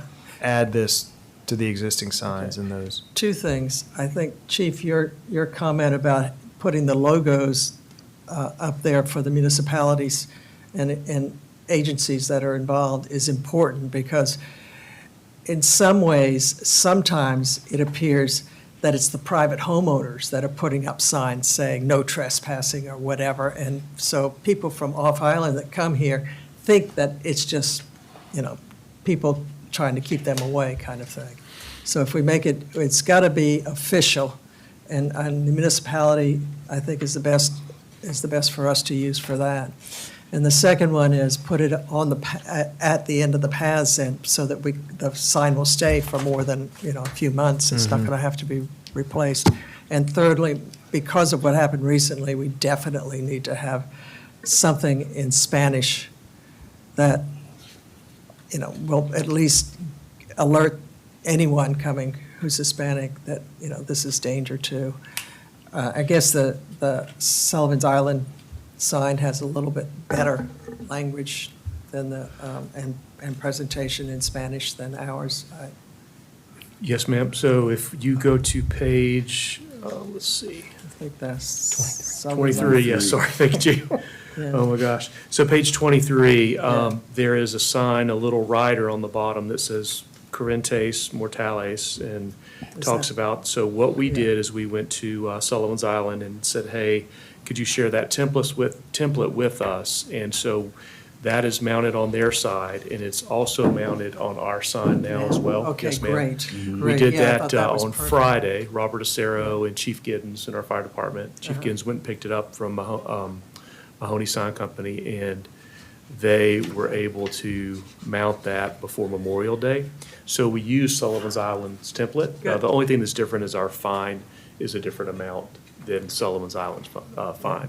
But there's no logo on it that says this is a public entity, that the That is correct. municipality. And that's sort of, I think, something that we definitely need to make sure that people understand. This is not just, the neighbors wanting to keep other people off their beach. Yes, ma'am. And again, that evokes to the imagery piece, it's Yeah. less is more sometimes. And, there is a sign on there in Rip Currents, and maybe there's a way to reduce our sign profile to make it impactful in that area. But as Douglas was stating, to use our existing signpost where people are already used to kind of seeing those signs. And I think you got to be much more specific than rip currents. There are people that come from, away that are here. They don't know what a rip current is. I mean, they think it's just something that, well, it'll take you down the beach a little bit and then you get out there. But they don't understand how dangerous. Where is it illegal to swim? So technically, and that's part of the conundrum, is it is technically illegal in Breach Inlet. Yeah, so So- how far around and about is there? So that, we've talked about the fact that the island, the property lines of the island come to a point, and we can kind of come to that point and have an address in mind. And that's where we view it as being dangerous from that point on. Well, and that's part of the problem that we talked about. It is illegal at that point and up and around, but it probably is unsafe beyond that at points. So it's not illegal. So there's one section where it's kind of patently illegal. We don't have that marked. I don't know that the average person knows. I don't even know that the Well, the average average- enforcement Not only that, the average people live here in the city don't know. don't know where that And point is. so how do we expect somebody coming to the beach and it says deadly currents, fines, that, to know where it's safe to swim and not safe if the sign is sitting in a parking lot back, there. So to me, if we really are serious about wanting to protect people and keep them out of danger, we need to specifically put signs where it's illegal for them to, or unsafe for them to swim, which means putting it out at the beach. So in how do you, that area. so we talked a little bit about that, and that is the point that we're trying to get at, that it is illegal and unsafe to swim, and the folks went in that drowned, probably 500 feet away from those signs. And how do we kind of get at those people and have that? So kind of the first idea was a map, graphically show it so that somebody that sees it and takes the time to read it would see that map and it would hopefully kind of imprint on them that if I walk 500 feet up, I'm still in an unsafe area. The other one, we couldn't really come to kind of grips with it or have an opinion on it, but on page 22 of the packet, that's what they're doing on Sullivan's Island. Right. And that is a sign out on the beach, Yeah. and it's pointing back to, so it's kind of like our no parking signs Yeah. between the arrows. You're kind of creating two arrows. Can We you didn't- put red buoys out there? Well, and that was it, the chief was kind of thinking about I don't if we know, could that's a do. heck of a current moving through there. when, Yeah. When you got, and it would take some serious engineering and how to anchor and do things, but unless we do something like that, I think we're just, we're Not moving the not gonna needle. move the needle. Putting a sign on the already very busy signpost on Fifth Avenue is not gonna stop people coming down the beach and get in there. Well, these Or anywhere else that we have signs. How These would on the the com- beach look good. My Would- concern is, like, the two that drowned, first of all, we don't know if they could read the English sign. So that Our was a- sign had Spanish already on it. It did? It did. Okay. But the second one is that I don't think they understand how dangerous it is, that people who come from off-island understand how dangerous that the currents are. And so unless you have it clear right there saying, what you're talking about doing is clearly, I don't even think people know what red buoys would need. They would think, oh, those are markers for boats. Yeah, you'd have to put some flags coming up I and mean- then also on signs Yeah. say it, but you could, at least you delineate an area that's unsafe, right now. Nobody has any idea where they can and can't go in on that. Right. And it says it's a $1,040 fine, but where?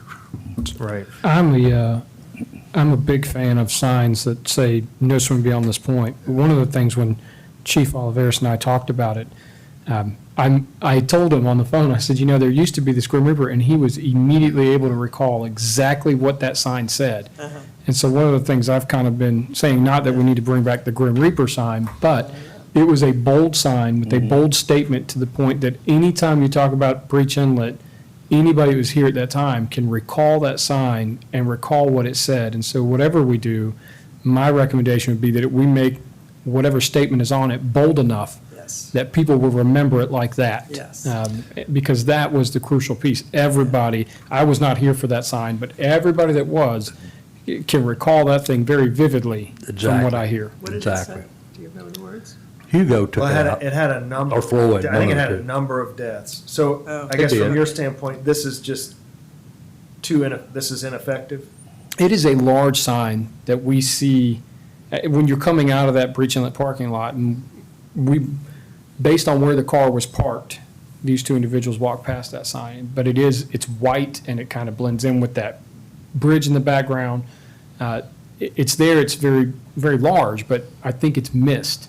I think it's too easily missed, and if we could make it stand out with something that grabs your attention, and most signs don't grab our attention. But if we could find a way to make whatever it is so vivid that it grabs your attention, you're more likely to read it.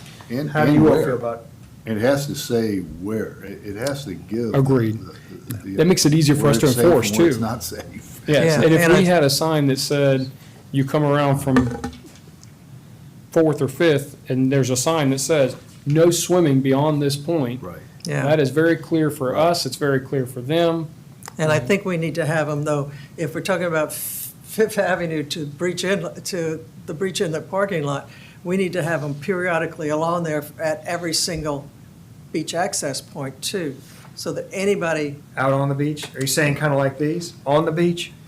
perhaps on the beach, if they stay, I mean, I'm willing to give it a chance, but, I think going to Fifth is too far down. I think that you need something, like he says, wherever the point is that it's unsafe, you put a sign out. You can, I'm in favor of putting it on. Yeah. On the Saying, beaches. Yeah. Past this point is unsafe to swim. Please Right. stay out of the water, you will die. You Yes. know? Where Yeah. where does, Yeah. where does and I know it's ever-changing because it's dynamic down there, but is the sandbar somewhere between First and Second Avenue, Third Avenue? I mean, to me, the sandbar, it's dangerous from the sandbar down to the bridge. Agreed. I think we had a call there last Yeah, week. the sandbar has been, I'm surprised that we haven't had some tragedies there, but a lot of people go out there with a boat and that sort of thing. But there's so many people that actually walk out there that don't know the area, they don't know how the tides change.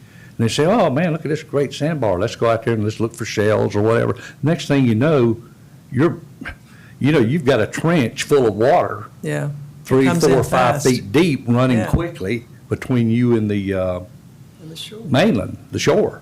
Yes, Uh, sir. Yeah, we have. So I think where John's going, maybe Fifth is too far. I don't know. Haven't really taken that close of a look at it, but it would seem to me that if we had signage from the sandbar back to the beach on the access paths or whatever, and here's, this is a poor resolution photo because I printed it with the color almost gone. Actually, Carol sent me this. This is from St. Simon's Island. They have sandbars there too, and they have a sign that says, on the beach access path, caution, swimming or wading to sandbar is dangerous. Water covers sandbar at high tides. They don't have that right on the beach, they have it on the access paths. It seems to me that we ought to at least be thinking about incorporating something like that too, because that sandbar's been there forever, and it changes, I know, depending on the whims of the tide and the shifting sands, but I like it's the- always been a danger. I like the visual where you have like a Grim Reaper or something, because I always, people, is that a yeah. current one? don't So read that's the words pretty- anymore. That's that pretty current? current. Yeah. That's about a year old. And it's Yeah, there you go. I think it's. I think we believe that the breach inlet proper probably stops where that property line turns. I mean, somewhere in here in the 100 block, this owner would say, I'm looking at the ocean, I'm not looking at the inlet. So even though, but to your point, I think the sandbars come all the way up past Second, pretty much to Second, if not a little bit past Second.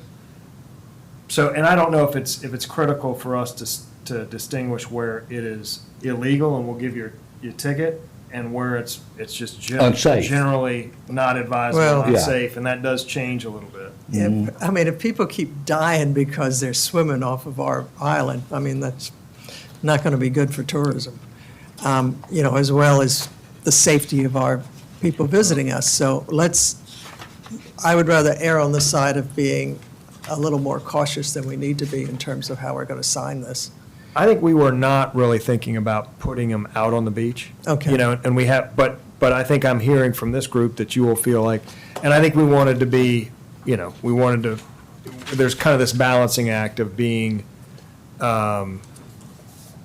hospitable, being welcoming, not being, we also have residents that are potentially going to have signs in front of their properties that I would just say. don't think, extend- I don't know, don't misinterpret what I'm saying, I don't know if the- but I don't know if it's necessary to go that far up with signs out on the beach, because I think it's impractical to be able to maintain it and keep it, but. Yeah, that's another I- challenge. I think at those inlets, we should have something like maybe what Rusty showed there, Yeah. there's signs at the beach inlets. But at the actual, out at Breach Inlet, we should have, and Sullivan's, I think, has that down. They have a couple, but past this point, it is do not swim, do not, in other, we don't want people going, seeing the sign in the parking lot and think, oh, I can't go straight out Right. here and swim, but if I go down, Yeah. 100 feet, I'm okay. And they It's get in probably there, the we need to worst, say, yeah. okay, do not swim past this point. So we Yeah. have a sign there. Where's that On the located? other side. Yeah, that's the Sullivan's Island, Yeah. that's the east of the rocks, is Right. what, and it's an Okay. arrow And I back. think we need something like that. Yeah. Yeah. That Yes. delineates that Yeah. past this point, do not get in the water. It may be Right. safe, unsafe, Yeah. not preferable because sandbars and But other you're gonna stuff. Down that, put that on the beach access, but say here, this is the inlet, do not swim past this point. So it sounds like you are okay if we go on the beach side, so similar to this. Yeah. And we'll put sign, we'll kind of mirror kind of closely what they've done with, to your point, don't swim past this point, or Yeah. between the two signs, we'll come up with verbiage to create on the beach signs. And then maybe the kind of warnings at the beach Sandbar. accesses. Right. Of, you're entering into an unstable, potentially unsafe area, but on the beach itself, we'll put I signs think if you on the made the beach. point, like, there's a sandbar there at high tide that's gonna be covered. It's unsafe to walk there or wade, I think it's part of the whole breach inlet project, if you're looking to protect people, Yep, you need to have to kind of incorporate that sandbar too, in some manner. and we'll, But I'm with John too. I think you got to clearly delineate that says, okay, and as graphically as possible, to Chief Cornette's point, from this point back to this bridge or beyond the bridge, basically, it's illegal to swim. do we want more fear-inducing photos than these? Do we want to ramp up the kind of, Do we have an old photo of the Grim Reaper? I have not seen it. I bet I think Amy there's would know. one in the, upstairs in the mini box that we have. Do we want to get that? Nope. I think, Do we want to get that kind of, I think I- we need Fear-inducing? more pictures and fewer words. When the Grim, as I recall, the Grim Reaper was wiped out by one of the storms. I don't know if it was Floyd, I don't think it was Hugo, I think it was here after Hugo. I may be wrong. But I think Floyd or one of them that we had a close scrape with wiped it out. And there was some discussion made between Sullivan's and Isle of Palms, and there were a certain number of people that won the day, I would say, that thought it offended sensibilities and that sort of thing by being too graphic on a Grim Reaper and the number of deaths. So. Maybe we leave the number of deaths off, that it is, could be deadly, put it that way, but not the number. Well, it's definitely proven to be deadly. Yeah. But something like the Grim Reaper, I mean, you remember the picture, not the number of deaths. I don't know, you might remember that too, but, Yeah. yeah, I mean, it's just. To me, I if you're think- trying to save lives, I mean, if it's the more graphic, the better, I Yeah. think, but people, it's too much. I'll leave it And to I you don't know what what to that say, is. but I do think there should be signs on both delineating what's Yeah. unsafe and where's not, where Yeah. it's safe to swim. We all So agree on that. I would. And to Chief Cornette's point, and I think Chief Oliverius too, is, that it stands out, that the sign just doesn't blend in, since Yeah. people don't readily stop and read signs that much, Right. All right, so do you got enough direction I on think that? so. Chief, any? Okay. The only other thing I would like to mention is just for further thought, is Thompson Park there at, which is, there are pictures of it in your packet. And so Sullivan's Island, they have the palmetto logs there. Obviously, Breach Inlet is a very historic area. They commissioned an artist and they did a, more of an educational piece, with images to communicate the history. We have the historical plaque on our side. And so with that, I believe it's DOT parking where our construction equipment for the beach renourishment equipment stage. And so in September, October timeframe, that equipment will leave and then we'll have that parking available again.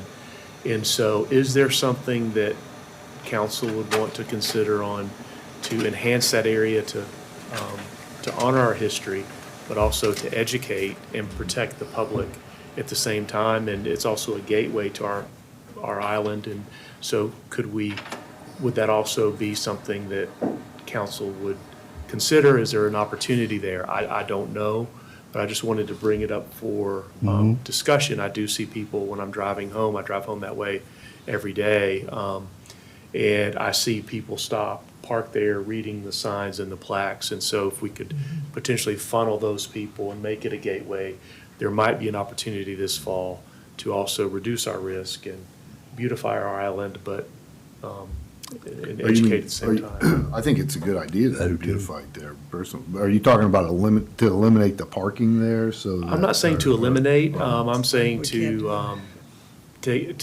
to enhance that area. To do something similar to what they've done I over at like what Thompson. Correct. I mean, they've got the parking area, but they also have I the like Battle that of Sullivan's Sullivan's Island Island. sign right there between the Yeah. parking That's area nice. and the You bridge. got it right. Yeah. Yeah, And I think there's I think it's a actually, good idea. I think there's a historical marker. There is. By Debbie's house that Mhm. says something about in Breach Inlet, 1,000 British soldiers died trying to get across the inlet. it's actually down on Charleston, It's on Charleston Avenue. it's on Charleston. Yeah.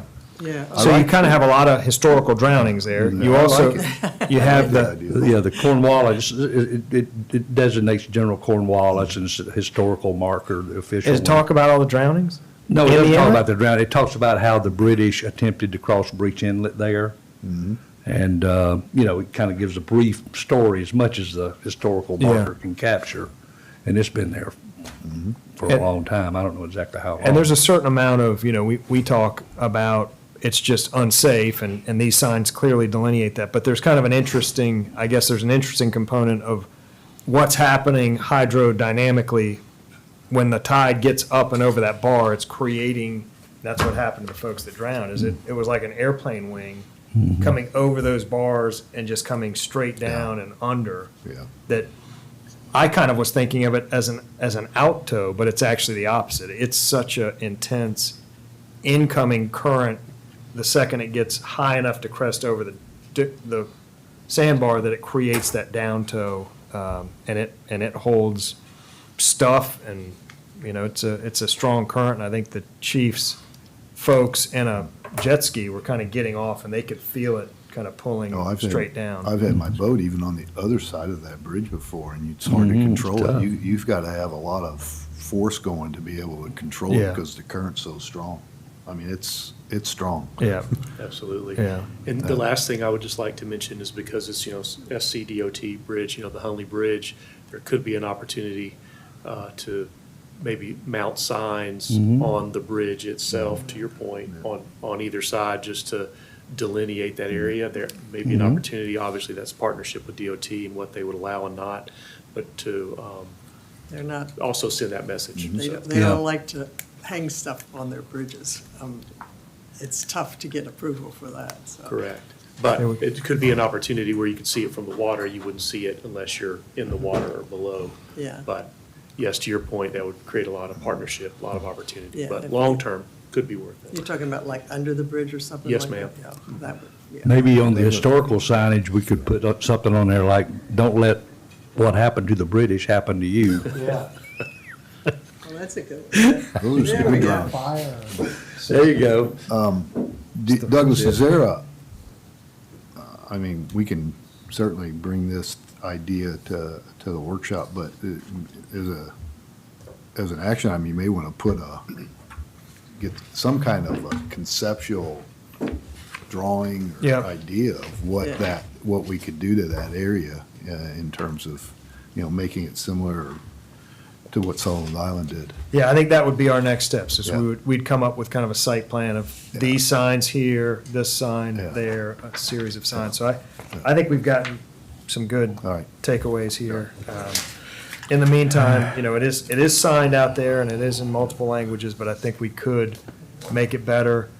We will reach out to DNR about the possibility of buoys. I don't know if that's realistic or not. We'll reach out to the DOT about marking the bridge, but we'll plan to Yeah. mark it better out on the beach, and some of those beach Yeah, access. I think the only way a buoy would work is if you had some flag that said danger or something on there that people could see too, and it was red buoy, but I don't know how the maintenance of something like that would be in that swift current like that, but that's something for you to Yeah, investigate. yeah, we'll ask them.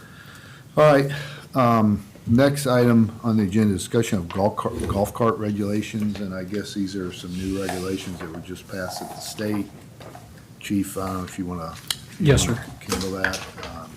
Not much really changed with it. They repealed one section and added another section, which still states that the owner must get a decal from DMV, they must have a registration certificate from DMV, and it's still a $5 fee to get that, and then you have to replace that permit every 5 years.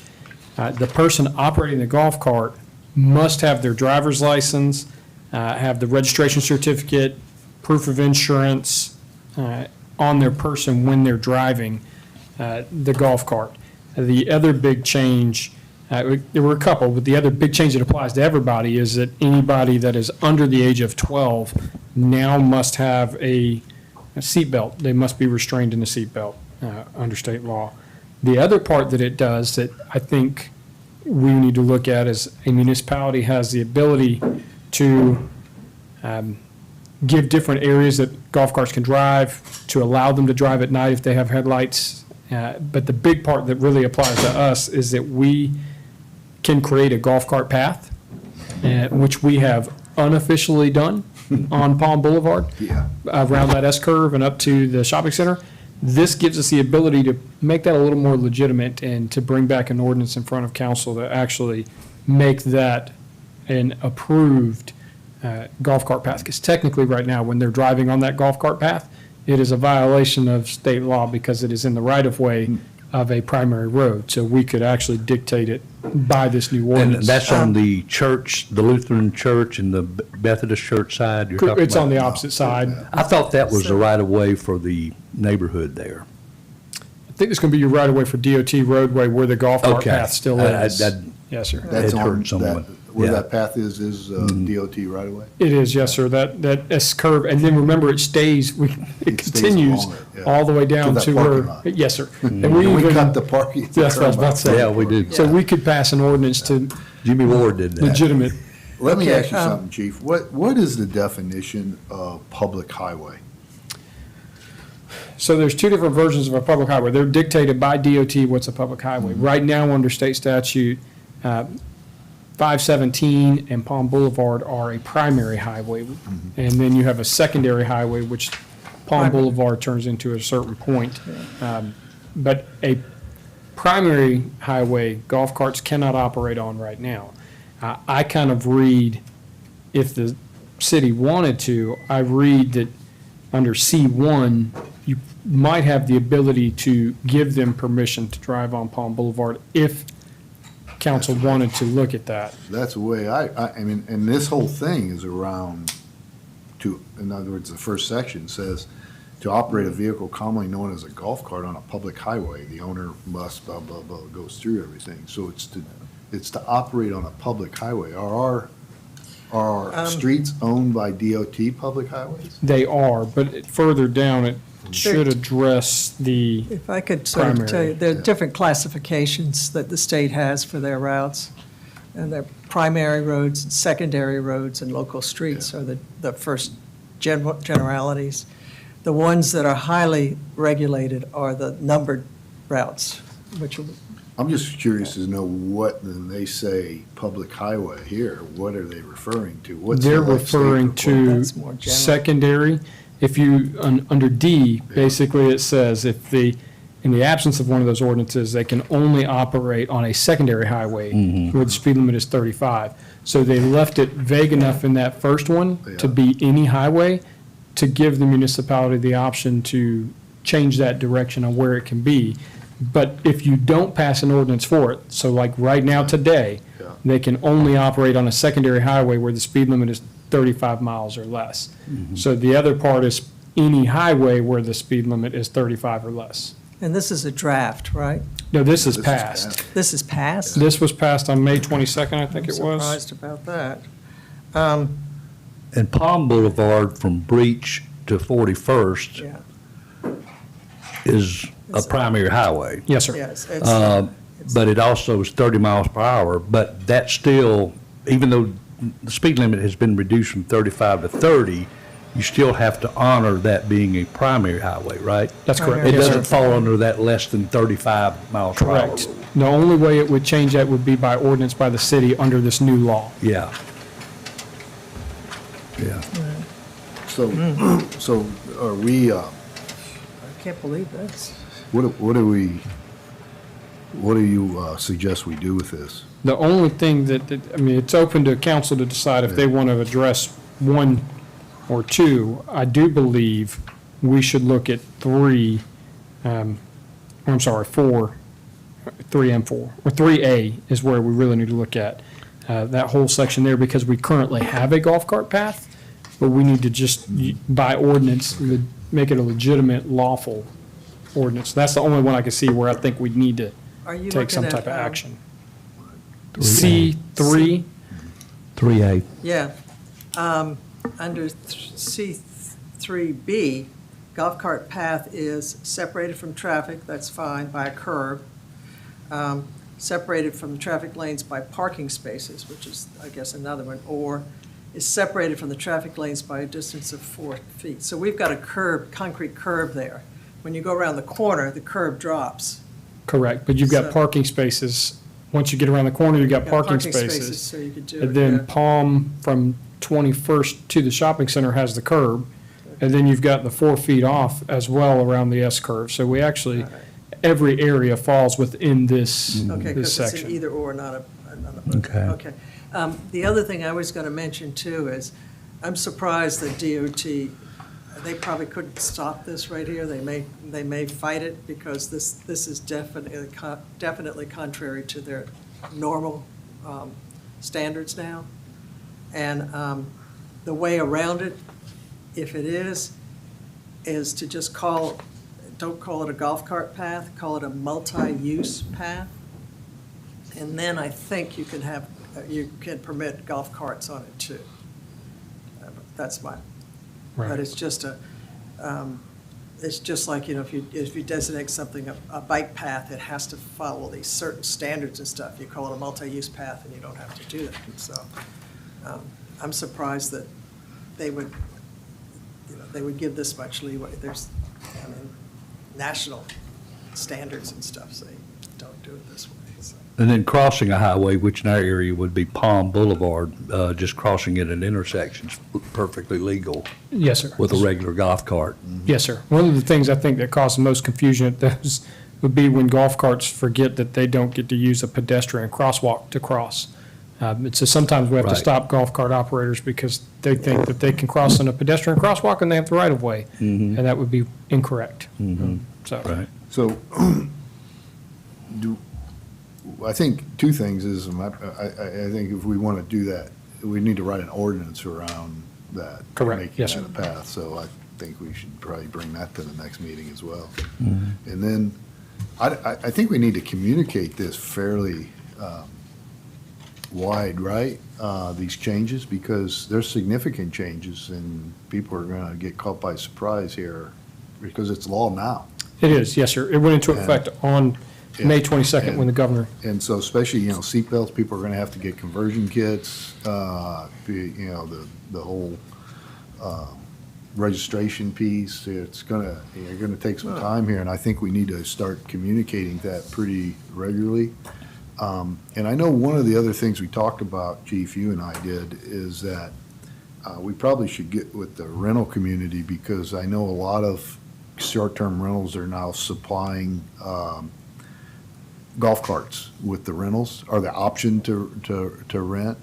And we probably should make sure that all the rules and regulations are being posted on those, or with those rentals carts. Some of them just refer to a rental agency, which is fine. Most of those, I think, are supplying the rules. But if it's being supplied by the management company with that rental, a lot of times, they don't understand the rules. So we should make sure that they're supplying those golf cart rules. But I think as broadly as we possibly can get this communicated, and frequently, it's going to be to our benefit to make sure people are aware and start the process of conversions and registrations and everything they need to do. yes, sir. We did send some social media posts out. The news came out and did a couple interviews with it. And then we are working on our brochure. The day that we realized this was passed, we pulled it, our current brochure, we're redoing it. We're also doing one for bikes and e-bikes, and our plan would be to give both of those out to any company that is renting out golf carts, LSVs, bikes, e-bikes, so that they can share that brochure with anybody who rents. And then we'll work with the rental companies for homes to see if maybe they can add it to Yeah. the information they're sharing as well. But that would be something I think is necessary. And we're still finalizing the bikes and e-bikes and the changes to the golf cart brochures. Those are two separate ones that we'll be finalizing and trying to just approach those businesses first and see if they'll collaborate with us. Most of them will. So I don't see an issue. Are you collaborating with the Wild Dunes Community Association in any of this? When we're pushing them out, we will, yes, ma'am. Right now, we're still finalizing the brochures. Okay. Because I know there's a lot of concern, especially about e-bikes and how they're being used, so I Yeah. think they want it stricter than what we'll do, but, So our brochure just covers what is classified as an e-bike, and it covers what ordinance applies to it here, which is the no riding on the beach from Labor Day to, or Memorial Day to Labor Day. And then it gives, we did a little section on there that talks about rules and or safety rules that they just need to abide by. But we'll gladly, for golf carts and LSVs and bikes, we'll share with as much of the community and get that information out so that we can yeah. be sure that we're educating as much as possible. I know I went to the mayor's, coffee with the mayor, and I shared the golf cart update there with everybody that was in attendance as well. You did a nice job of that, too, that update on that. And there was a question asked about e-bikes, and it really comes back to the state legislature handling Yes, sir. the majority of that, other than I what, know, Yeah. Mount Pleasant is taking that issue up right now. yeah, but they're not And, doing anything they're other gonna- than, I read the recap, they're just reinforcing what's already on the books. Well, I think they're taking it, they're gonna have another meeting on it at their next workshop, or council meeting, actually, where they're gonna address e-bikes. And the whole e-bike thing is pretty interesting. When I read the ordinance on it, Chief, and I don't know if you, we're probably getting off topic, but we should probably bring this up. But if an e-bike goes over a certain miles per hour, it's considered a moped and has to follow moped rules. And I don't think that's something that a lot of people realized. And so I think at some point we ought to look at your brochure and figure out if there's anything else that needs to be done with e-bikes. And that is in Because we just the, had an accident too, right? We did, Last yes, week sir. with the kid hit the car, flew over the top of the car on Palm Boulevard. that's Oh, correct. geez. And then our brochure does address Class 1 and 2. Anything beyond a Class 2 would probably meet requirements for a moped. Yeah. So, Yeah. yes, sir. And I think that's some of the things that Mount Pleasant's now addressing as well. All right, Okay. so the next item is traffic issues. And Jan, you requested this be put on the agenda? Yeah, the Memorial Day weekend, I've got traffic volumes here and all. Friday definitely was the worst day of all the days in terms of the traffic volume. And at that point, late in the afternoon, we were trying to get off the island to go to one of the Spoleto events, and it took us an hour and a half to get from Wild Dunes just to the connector. Friday or Saturday was the worst? Was Friday worse than Saturday? I No, think- Saturday was the worst, yeah. Well, both of them were bad. Yeah. But anyway, what happened was, we experienced what's called gridlock. That means it doesn't matter what you're doing out there, nobody's going anywhere, until you sort of trickle the traffic off. And what I noticed, and I wanted to check with you about it, was when we finally got to the connector, which was probably about 6 or 6:30 at that point, there weren't any officers there controlling traffic. And that there was lighter traffic coming from the Breach Inlet end of the island, and that there was traffic coming from 14th Avenue. That wasn't blocked off.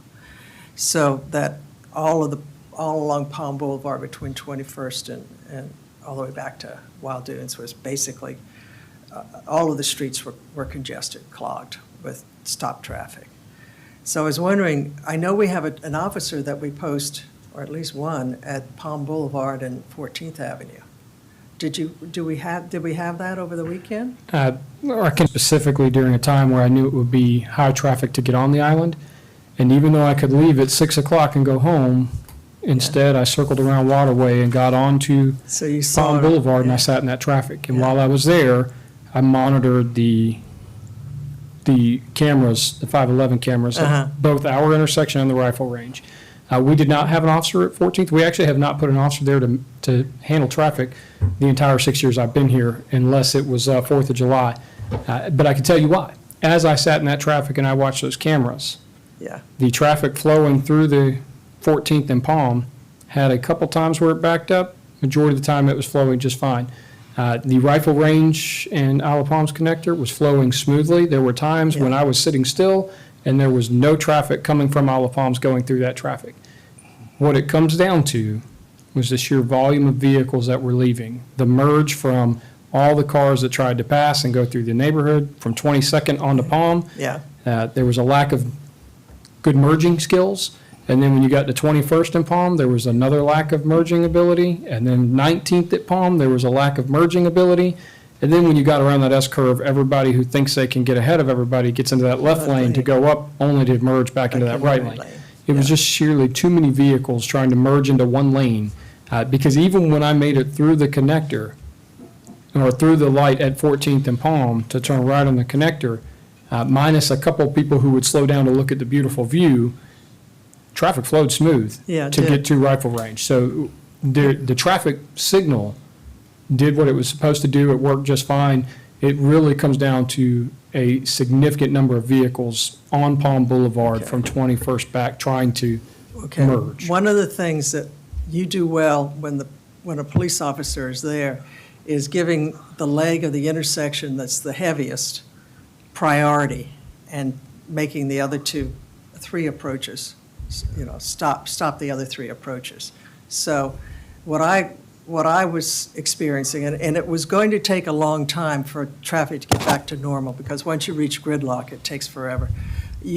Traffic coming from the 21st Avenue area should have had the right-of-way through that intersection, 14th Avenue intersection, for a significant amount of time. So that would be the one you clear out, penalizing the other three approaches. In fact, the 14th Avenue one, you've done this before, you could have even blocked that off. We've Just only had all blocked the it Huh? coming off of the connector going to County Park. We don't block coming out Yeah. of County Park in. We want that traffic to flow because you get gridlock on Ocean as well. Yeah, but I mean, it's sort of like, where are you gonna, how do you manage it when it gets that bad?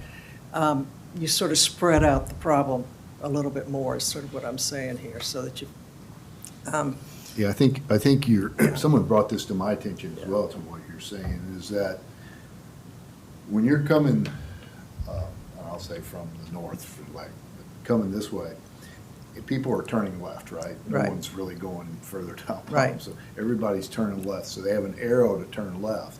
And then the light turns green, and they have the right-of-way, so the cars just keep flowing this way, not allowing the cars from this way to merge. And so they'll just keep, the only time that cars are coming from the south and then will merge into the bridge is when that turns red, and they're turning right on the red, basically. And so I think there is some either redesign or manual operation to allow people to stop from the turning, or there's some redesign that needs to be done. well, Because yeah. it does disproportionately, most of the cars are coming from that way, but they have the least amount of time with the light to be able to merge. What I was saying is as I watched it, Yeah, there was not an issue from the merge onto the connector. That continued to Yeah. flow. The issue with the merging that really caused the backup was coming off of 19th, 21st, 22nd. That's where your issues came down that slowed everything down. Once they got to that intersection, there was very few delays merging onto the connector for it to flow. Because you were 100% correct. It took me an hour and a half to get from Yeah. 41st Yeah. to the I mean, it's connector. And I really had lots of amazing. time to Yeah. watch that camera. That traffic was flowing. Maybe 2 or 3 times, the traffic at the intersection got backed up for a moment. And then it cleared out very quickly. It really was all the merging before you got Yeah. to the connector. And putting somebody at the light would not have changed that. They're You- still going to have an issue You could have merging. had that right turn, and of course, the idea of 2 lanes off that I've been proposing all along, that could have been a continuous flow for that right turn, which would mean that the metering through Forest Trail would happen a little bit faster. It was, but what I'm Yeah. saying is it was still flowing. It did You're not have a saying- delay in Yeah. You're saying flowing. this lane was not having a problem Very merging into few, this lane? yes, sir, there were very few times when I saw that there were not vehicles moving from the merge lane into that. Even that when the track. left turn lane from Palm was activated? 2 or 3 times, you might have had a backup at that point, but that moved so quickly through. I'm saying It people was, say that Just This was straight gridlock. that left flows freely most of the time, and it And takes a lot of effort to merge in From because this people- guy to get over. Right. But But that's contrary to It's not what I was seeing on the camera while I was watching it. You had a couple times where the turning left to go to the connector might have backed up, but it moved out really But quickly. just like Jan said, though, if the traffic this way, coming north, was minimal compared to that backup, you could have manually said, let's get cars flowing this way off, allow that to back up more, and then get, you know what I'm saying? I hear what you're saying, but what I'm saying is it was flowing You're here. saying that, you're The saying backup that- was beyond that- this. Yeah, I mean, All right. and when you hit gridlock, that's what happens, is it takes forever for it to get back to a free flow for the entire, every time there's a merge, you're gonna stop traffic. For here, when you have a signal, the way this one works is you've got, this approach gets an exclusive phase. This left turn gets an exclusive phase, so the through traffic can go through. Right. That's two. You get one for 14th Avenue when the connector can still go. That's three. And then you've got one for Palm Boulevard to go basically a through traffic. That's four. So you take a 100-second signal cycle, you got to divide it up 4 different ways, plus you have to have it at the amber for, it's at least 3 seconds, so that's about 10 or 15% of the signal time that's lost, stopping traffic between the two approaches. So what I'm talking about is just, you just basically stop all of the traffic and get that moving as fast as you can. I still don't think You're it would have saying- made a difference. And you're saying that would have helped because the traffic couldn't get here. Correct. The backup was further back. That's where, now, Is there a better place to put the police then? Maybe a place where you sort of, I mean, it's almost like emptying a stadium is the way to look at it, I think, with what was going on here on the island on that day. It was all of those exits in the Forest Trail area, like Cameron Boulevard and all of that, all of those were like, gates at a stadium trying to empty out at one point. Right. At a time. So that, I don't know whether we could, maybe it's at Waterway, you put somebody or something like that. well, that is why I sat in that traffic, was to look at it and see with my own eyes what the issue was. And originally, my thought was, yes, maybe we could put somebody at 21st and thin that out, but you had so many people trying to shortcut. You could have, but then when I got to 22nd and I saw we had just as big of an issue, people that were coming off of 22nd, those are the people that were hitting Hartnett and all that realized, oh no, now I've got to turn left or right. They were merging, and then I saw 19th was merging. It really was sheer volume of vehicles coming through at one time, and so I couldn't really figure out where I could put somebody. The other thing to remember too is we've only got so many police officers. And so most of them, I had 2 tied up on DUIs at the moment with people in custody or doing the data master. So that took away from our folks that were available. And then we still have to be available to do other things too if an emergency comes out. So I can't, it's hard when you have such short people to just put them sitting at 21st for merging, because that's really what it comes down to, 21st, 22nd, and 19th merging. That's the traffic area. I don't know what the answer is. I don't know if we put somebody there and we tried to control it, if it would help. I don't know. I would think this is a good time to have a traffic study. Now, what'll happen is that the traffic engineer goes out there and says, well, we can't do anything with this gridlock because it gives you wrong data, The data is useless because everything's stopped. But you can go to a high volume weekend where things are basically just at the break or just before the break and figure out a lot of this. And I'd suggest that we have somebody during the peak season who can come and look, especially now that we still have 4th of July ahead of us. Let's get somebody on to do an evaluation of how we can better control this traffic so that it doesn't get to gridlock. And I don't know if we can. It may be,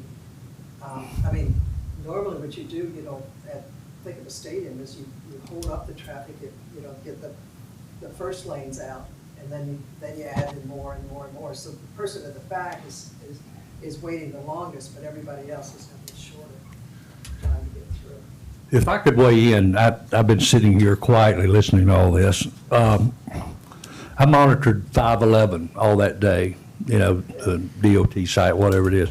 Consistently, that entire day, the incoming traffic to Isle of Palms was orange or yellow, whatever.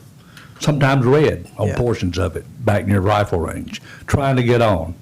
And I told Deborah, my wife, I said, this traffic is not following the normal pattern. It's Memorial Day weekend. Yeah. Historically, it's one of the 3 busiest weekends we have out of 52. It's probably the second. Okay. So, This- low humidity day, perfect beach weather, long weekend for Memorial Day. It's the type of day that anybody around here that wants to come to the beach says, I'm going to the beach today. And by golly, they did. And a steady stream all day indicated that in the afternoon, and this is absent of any thunderstorm, which always screws things up, it was very predictable that in the afternoon, when the traffic started to turn to go off, it was going to cause gridlock, no matter what. I got caught in it myself. I was trying to go down to 200 Palm. Yeah. So I left 44th Avenue, took me almost an hour and a half to go through 21st. It seemed to me that because they were backing up all the avenues and Waterway, I got stopped on Waterway. I came to a screeching halt somewhere around 27th maybe. And it was just, and then the only way I was inching forward is when people were getting desperate and turning up the avenues, thinking they found that proverbial shortcut that's Yeah. never there. So I could move ahead that way. So, but it seemed to me that at 21st, had we had somebody there that could have at least had the traffic coming out of 21st and some of those side streets so that it was directed into the left side, you're home free then. Because once I got through 21st, all I had to do was get in that left lane, and I'm gone. I mean, we had no problems at all. Well, you were home free getting on the connector at that point, too. Yeah, and I wasn't going to the connector, From but yeah, you were. 21st. But Still setting traffic. but what from I saw, 21st. what I saw On Palm? yeah, what I saw We- on we the did, camera. Okay, we were a little bit later, so, it was starting to clear out, I think. What I Yeah. saw on the camera that day is that people were, it's kind of the zipper effect on the merge right here. Yeah. That people were, for the most part, being polite, and, and people that were turning left or whatever, even though you might have had a car or two that got stalled there waiting, it was, to the chief's point, it seemed to me Yeah. like it kind of kept moving. Where most people were saying, okay, I can wait, let this one in, and I'll go, and just the whole Yeah, it was just too much. the whole I mean, zipper effect. Yeah, But it's and one of those, it's a it's one of breakdown. those rare days that, I think Memorial Day is always predictable for us. If we have good weather that day, you're going to be slammed out here. Yeah. 4th of July, you're going to be slammed. Right. Maybe Labor Day. But it's one of those 3 or 4 weekends we have, and particularly on Saturdays, it seems, more so than Sundays, where Yes. you have the heaviest traffic, and maybe we need to just kind of look at a way around that we can maybe, There are ways. Better we can- handle the We can traffic. do better, I guess, is what I'm saying. Maybe we won't have to sit in traffic for an hour and a half. Maybe it's less than an hour is what it is on those days. But I think there is something we can do to make it work better. And that's where I said, let's get a traffic engineer in to do a full analysis. So and I guess for a traffic engineer to see it, it would have to be one of those days. They'd have to physically, and I know Stantec actually, we had them fly it one of the weekends, and they were just taking digital photographs, documenting as it built. But I don't know that, I mean, do we have any other, do you think the 4th will be equal to that day? Or was it Yeah. just such an anomaly? that the weather- Fourth is the worst, yeah, depending on the weather. Agreed. But the 4th is the worst weekend. This Memorial Day weekend, this has happened to us several times when we've booked a Spiletaway event downtown on that weekend. I keep telling my husband not to do it, and he keeps doing it, so. Yeah, so that always happens, but we can do more about it. We can manage it better. It's not going to go away. You're right, Rusty. We're always going to have traffic on those days, and we're going to have to, yeah, and thank everybody who's And over honestly, here. honestly, I think, only, and I'm not the expert, you would be, but Yeah. to me, a traffic engineer would only validate what we already know. But they can come We're up with gonna have a lot of solutions. traffic. They can come up with some solutions, I guess is what I'm saying, that we can define the Jan, you're problem. thinking infrastructure, or are you thinking traffic control people? All of the above. I mean, I don't- the best thing would be to have 2 lanes off so that we can just keep that traffic continuous for a while, so it'll just clear out more. And the problem with that is Mount Pleasant doesn't want to cooperate with that. I will say, if we call them and ask them, they'll come out and help us with any of this traffic stuff when we have the No, issue. not those guys. I'm just, People I behind. did want to say that, they do. I just wanted to, because Yeah. it was an open door, and I wanted to make sure I threw Yes. Talking kudos about to the them. DOT? Yes.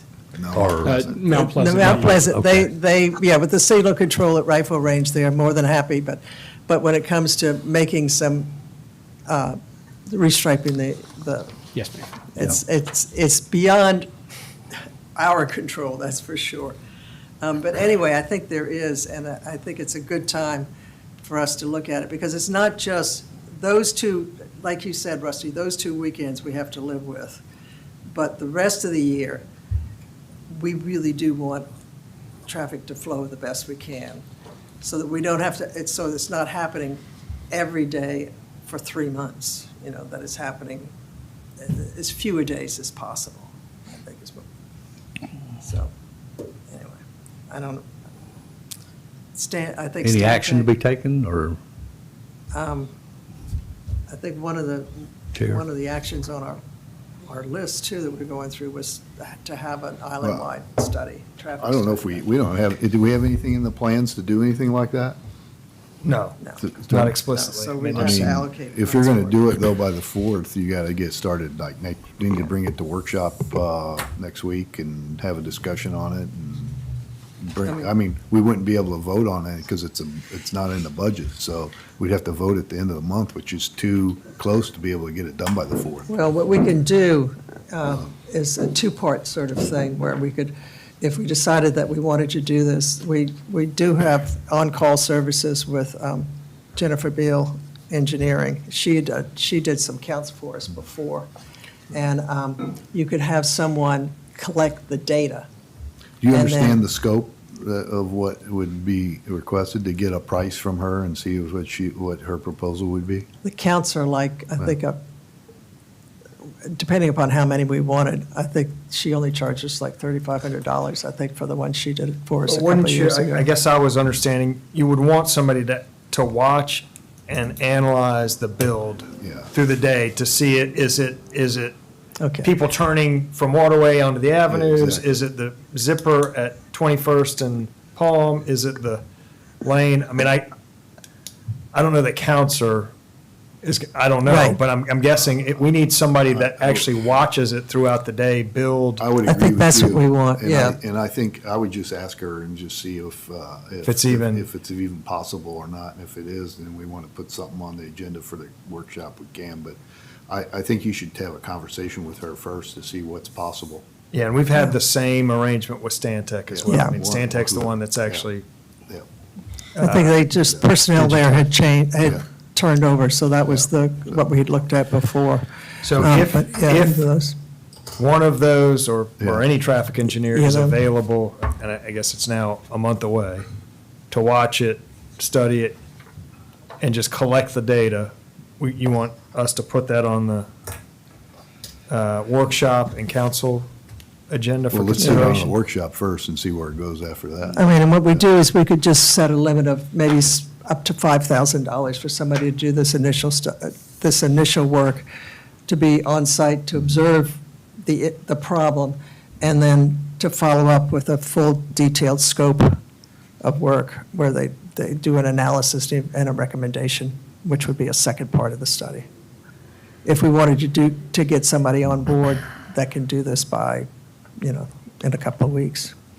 We keep missing that window every year, so. All right, so see what you can, see what Yeah, they I say. guess the magic there is, and Rusty alluded to it, that we could launch all of this into motion, and then it rains on the 4th, and Well, I think it has to be, I think it has to be at our call that, this is a day we want you to look at. Otherwise, it's a waste of time. shaping up to Yeah, be a. Yeah, otherwise, it's a waste of Yeah. time. We'll Well, kind of give the notice yeah. on It's July not, it's, July 4th is the worst. We want to see Yeah. that if we can. Well, any day that weekend where you have good weather and it's Okay. like a But I guess. banner day for the beach, right? Right. Everybody wants to go to the beach and we have that Okay. issue. But what I guess the point I'm trying to make is that we need for the traffic engineer to be able to see the worst. You don't design for that, though, or plan for that. What you do is you find a similar weekend where the traffic is still flowing, because if the traffic isn't moving, you don't know anything about what happens when it starts to move. Gridlock. So you back off. And we'll have many more weekends of that kind of conditions throughout the summer. So it's not just Well- July 4th or nothing else. Well, and I just tell them what the issue is and see what they recommend Yeah. and how they would go about it. July 4th is a little bit different because we know we do fireworks and we know right after that it's a release. Yeah. And because we know exactly when everybody's leaving at that point, we have a detailed plan with police officers. And there we do actually control the intersection. We actually control which way they come on the palm. We send some to Sullivan's, we send some to us to disperse that because we know exactly when they're all going to start leaving those lots. And so we are able to do that because it's at a specific time. And that's really, in a smaller way, that's what happened this past weekend, which we know where the people were. We know within a 2-hour range, not to the minute, but 2-hour range when they were going to start clogging the Right, roads. that's a little more complicated than knowing exactly when they're, because then Yeah. I can have all my forces in one area to deal with that, Yeah. as opposed to a 2-hour window or a random storm that pops up. We can't plan for those necessarily as easy as we can when we know exactly fireworks in, because when the fireworks start, we send everybody to control points. Mm-hmm. And that way, as soon as they're done and people come to their car, we're diverting traffic where we want it to go Mm-hmm. to get it off as quick as possible, to include having Mount Pleasant manning the rifle range and connector But line. that's kind of the majority of your staff can be dedicated to that. Yeah. Unlike Memorial Correct. Day, it was over a 6, 7, 8-hour Yeah. window, and you can't Right. devote the majority of your staff for 8 hours to deal with it. Correct, because of Fourth of July being what it is, it's all hands on deck on that day for our team. Are there companies you Everybody. can hire to come in and manage traffic for you? On those busy days like that, or weeks like that? You got to train them. I don't know. Teach them what to do. Something to I think mean, it about. seems as though, like an event, those are kind of event people Mhm. directing traffic. They're not officers, I don't I think, mean, but most, they're in a most parking lot. highway now, traffic control is all outsourced, so like, Yeah, but those are typically like flagging. yeah, not different necessarily the things. I'm same just thing. thinking if there may be something somebody offers. So you don't use your own resources to manage it, but I will look. I don't know that Yeah. answer. use AI. All right, so moving on, and so Douglas, you have what you're gonna kind of get some information from Yes, Fantech and. yes, yep. All right. We'll see what we can get for. The next item workshop. is this matrix, the public safety related matrix from the different initiatives.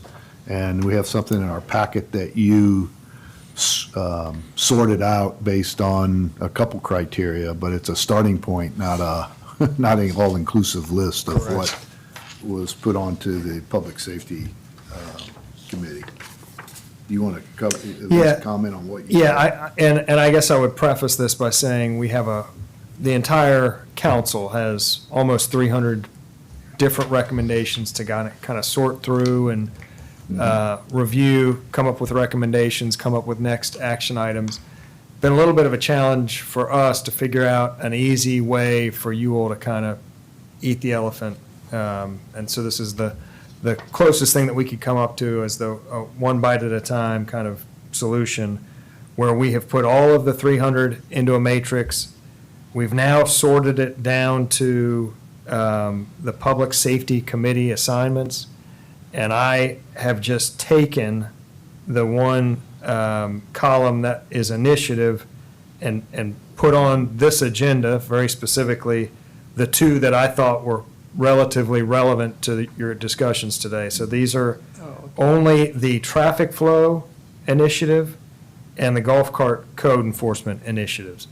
Those were kind of on your agenda today, so I cherry picked them out, put them on this agenda.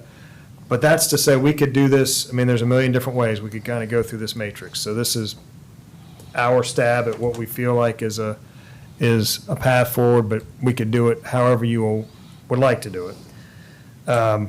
But it's just a lot to get through. I mean, however you do it, however you dice it, it's a lot to get through. So, happy to go point by point, or we could just talk about the process, however you all want to proceed. We can kind of go in that direction.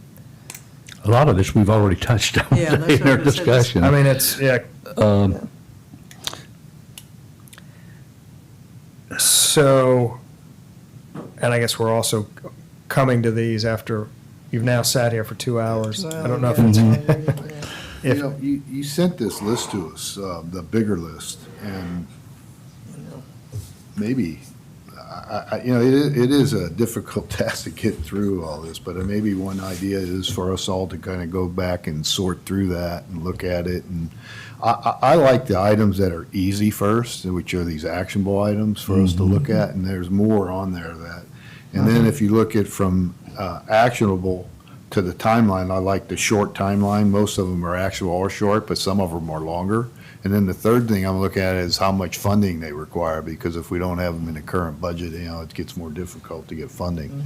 And so my intent is to go back and screen them like that, and then group all of them from the various initiatives into one thing, and then start to knock those off, you know, in each meeting. Come and let's address maybe one a meeting or a couple a meeting, I think, because they are grouped into common themes all through the whole list of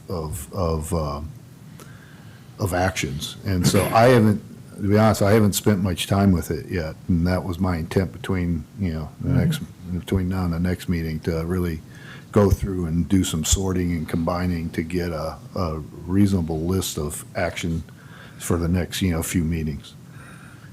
I took a look at them pretty closely, and I also looked at public services and facilities, and there's a lot of overlap between all of these. It seems to me that, you know, particularly the sort of the exploratory or maintenance type items or whatever that may be something from a day-to-day standpoint or something that's going to be more long-term, we ought to marry up with other committees if we need to. Like, it seems to me like streetscape on Yeah. Palm Boulevard. That kind of showed up on both. yep, But we know that's a long-term initiative, something you have to work with DOT on. Yep. And to John's point, I think if we've got any low-hanging fruit here, if we go back and sort it that way, that says, okay, this is short-term on the timeline, it's actionable, and it's costing little or no dollars to do it. That's what we ought to be saying. Let's knock that out if we can. Let's consider that. And if it's got some of them here, like, you know, got a couple of dollars and one the funding in the 2025 budget to initiate a comprehensive traffic study, that's like triple dollars. You know, that's And something that's the gonna. budget's already done. The budget's already done. So to your earlier point too, that's dollars we would have to just say, okay, we'll spend it even though it's outside the budget. Right. So I'm of the mind that each of us take this list here for these items, traffic and golf carts, and see what we could come back and maybe make some recommendations to handle right away. And the rest of them sort of kick them into some other bucket for exploration or whatever, longer-term discussion.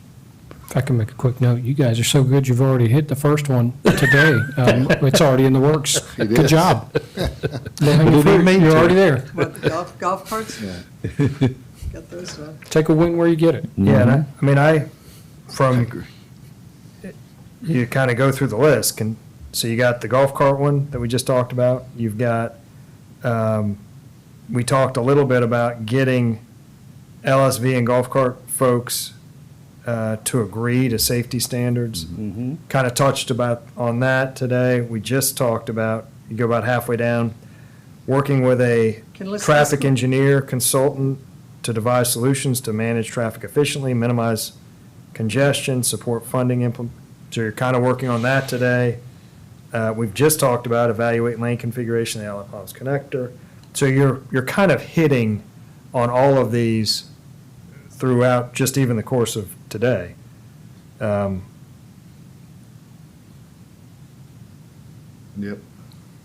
So, I mean, I think the committee is just kind of naturally probably going to focus on traffic flow through Yeah. maybe at least the next few meetings. We'll see if an engineer can do anything on the And of this is short-term just the pain. beginning too, right, Douglas? Because Yes, this there's is only a- two, this is Only only two key areas. That's correct. And This there's a is lot just of two other initiatives. things that's going to This- fall under this is public safety. 15 of 97 For issues public safety? For public public safety. I think you all got My first kinda question dumped was, on. what happened to the rest of them, you know? See, I think that just reinforces These are more valid so that we ones. ought to be looking at low-hanging fruit and what we Yeah. could take action on Yeah. without spending a lot of dollars. That's what I plan on doing between now and next meeting, is Yeah. going and sorting them, all the lists, I not just totally agree. the whole list by that. All 97 of them or Yeah, whatever. And then there's common ones It's from the daunting. different initiatives, group those into one, and then that's gonna be Mhm. the list we'll work Okay. from. Yep, agree. I mean, and we could do it, I think we may end up doing it differently for different committees. Do you want, maybe, John, you kind of do your process and make a judgment about, based on your sorting, I'm thinking these 2, 3, 4 Fall initiatives into fit in one. this agenda? Yeah, I Okay. will do that. You mean And I'll work you with like- you on Yeah. it too. You mean That's like kind of what I golf tried cart to do issues, without, Yeah. Traffic issues, Yeah. traffic flow issues, Yeah. yeah, that kind of thing, parking. it's a little bit of a, there's guesswork here of which one to study at which point. That's kind of becomes a little bit of a And some million of- different ways to do it. I mean, I read through the whole, just the 100 that had to do with traffic and all, and some of those things are already in the works or have Yes, been done. that's so, right. Not a lot of action on some of them. And then some of them are so long-range, like, the streetscape Yeah. on Palm Boulevard. All right, So, okay. so we'll Okay. continue to have Thank that you, on John, the for agenda. doing that for us. Can we move our next meeting to, the second is on a Tuesday, right? 2nd of July, Yeah. I got a house full of people. Yeah, we had it on the 8th, I thought it's the first Tuesday in, and I guess Nicole, I think Nicole First Tuesday is July 1st. July 1st. Can we do it on Tuesday, July 1st? Because I'm not available on the 8th. You know, Yeah. And normally we do our meetings on the first Tuesday and that's what I'd planned on, the first Tuesday of the month.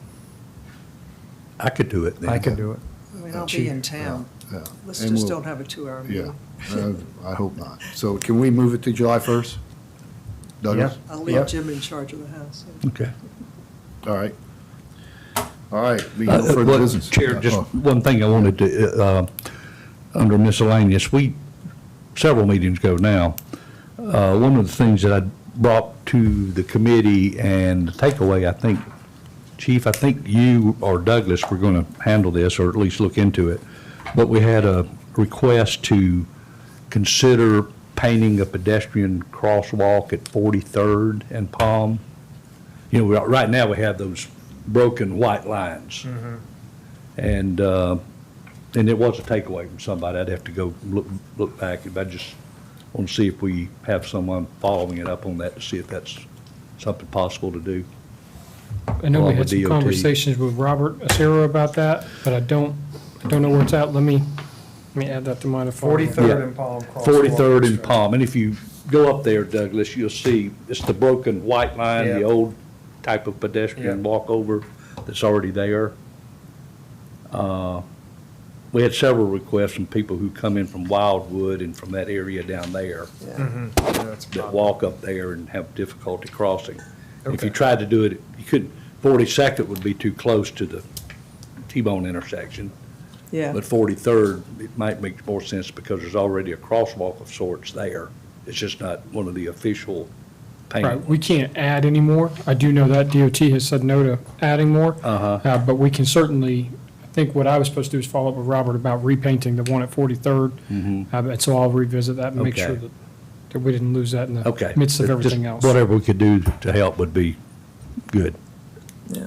That's it. Thank you. All right. And Further at the- business? Well, while you're at the 41st Avenue intersection with Palm too, one of the stop signs, it's an all-way stop, 3-way stop. One of the stop signs does not have the little all-way stop on it. And all of the people from out of town clog the intersection because they don't know who's got the right of way. All right, make a motion, we adjourn. Second. All those in favor? Aye.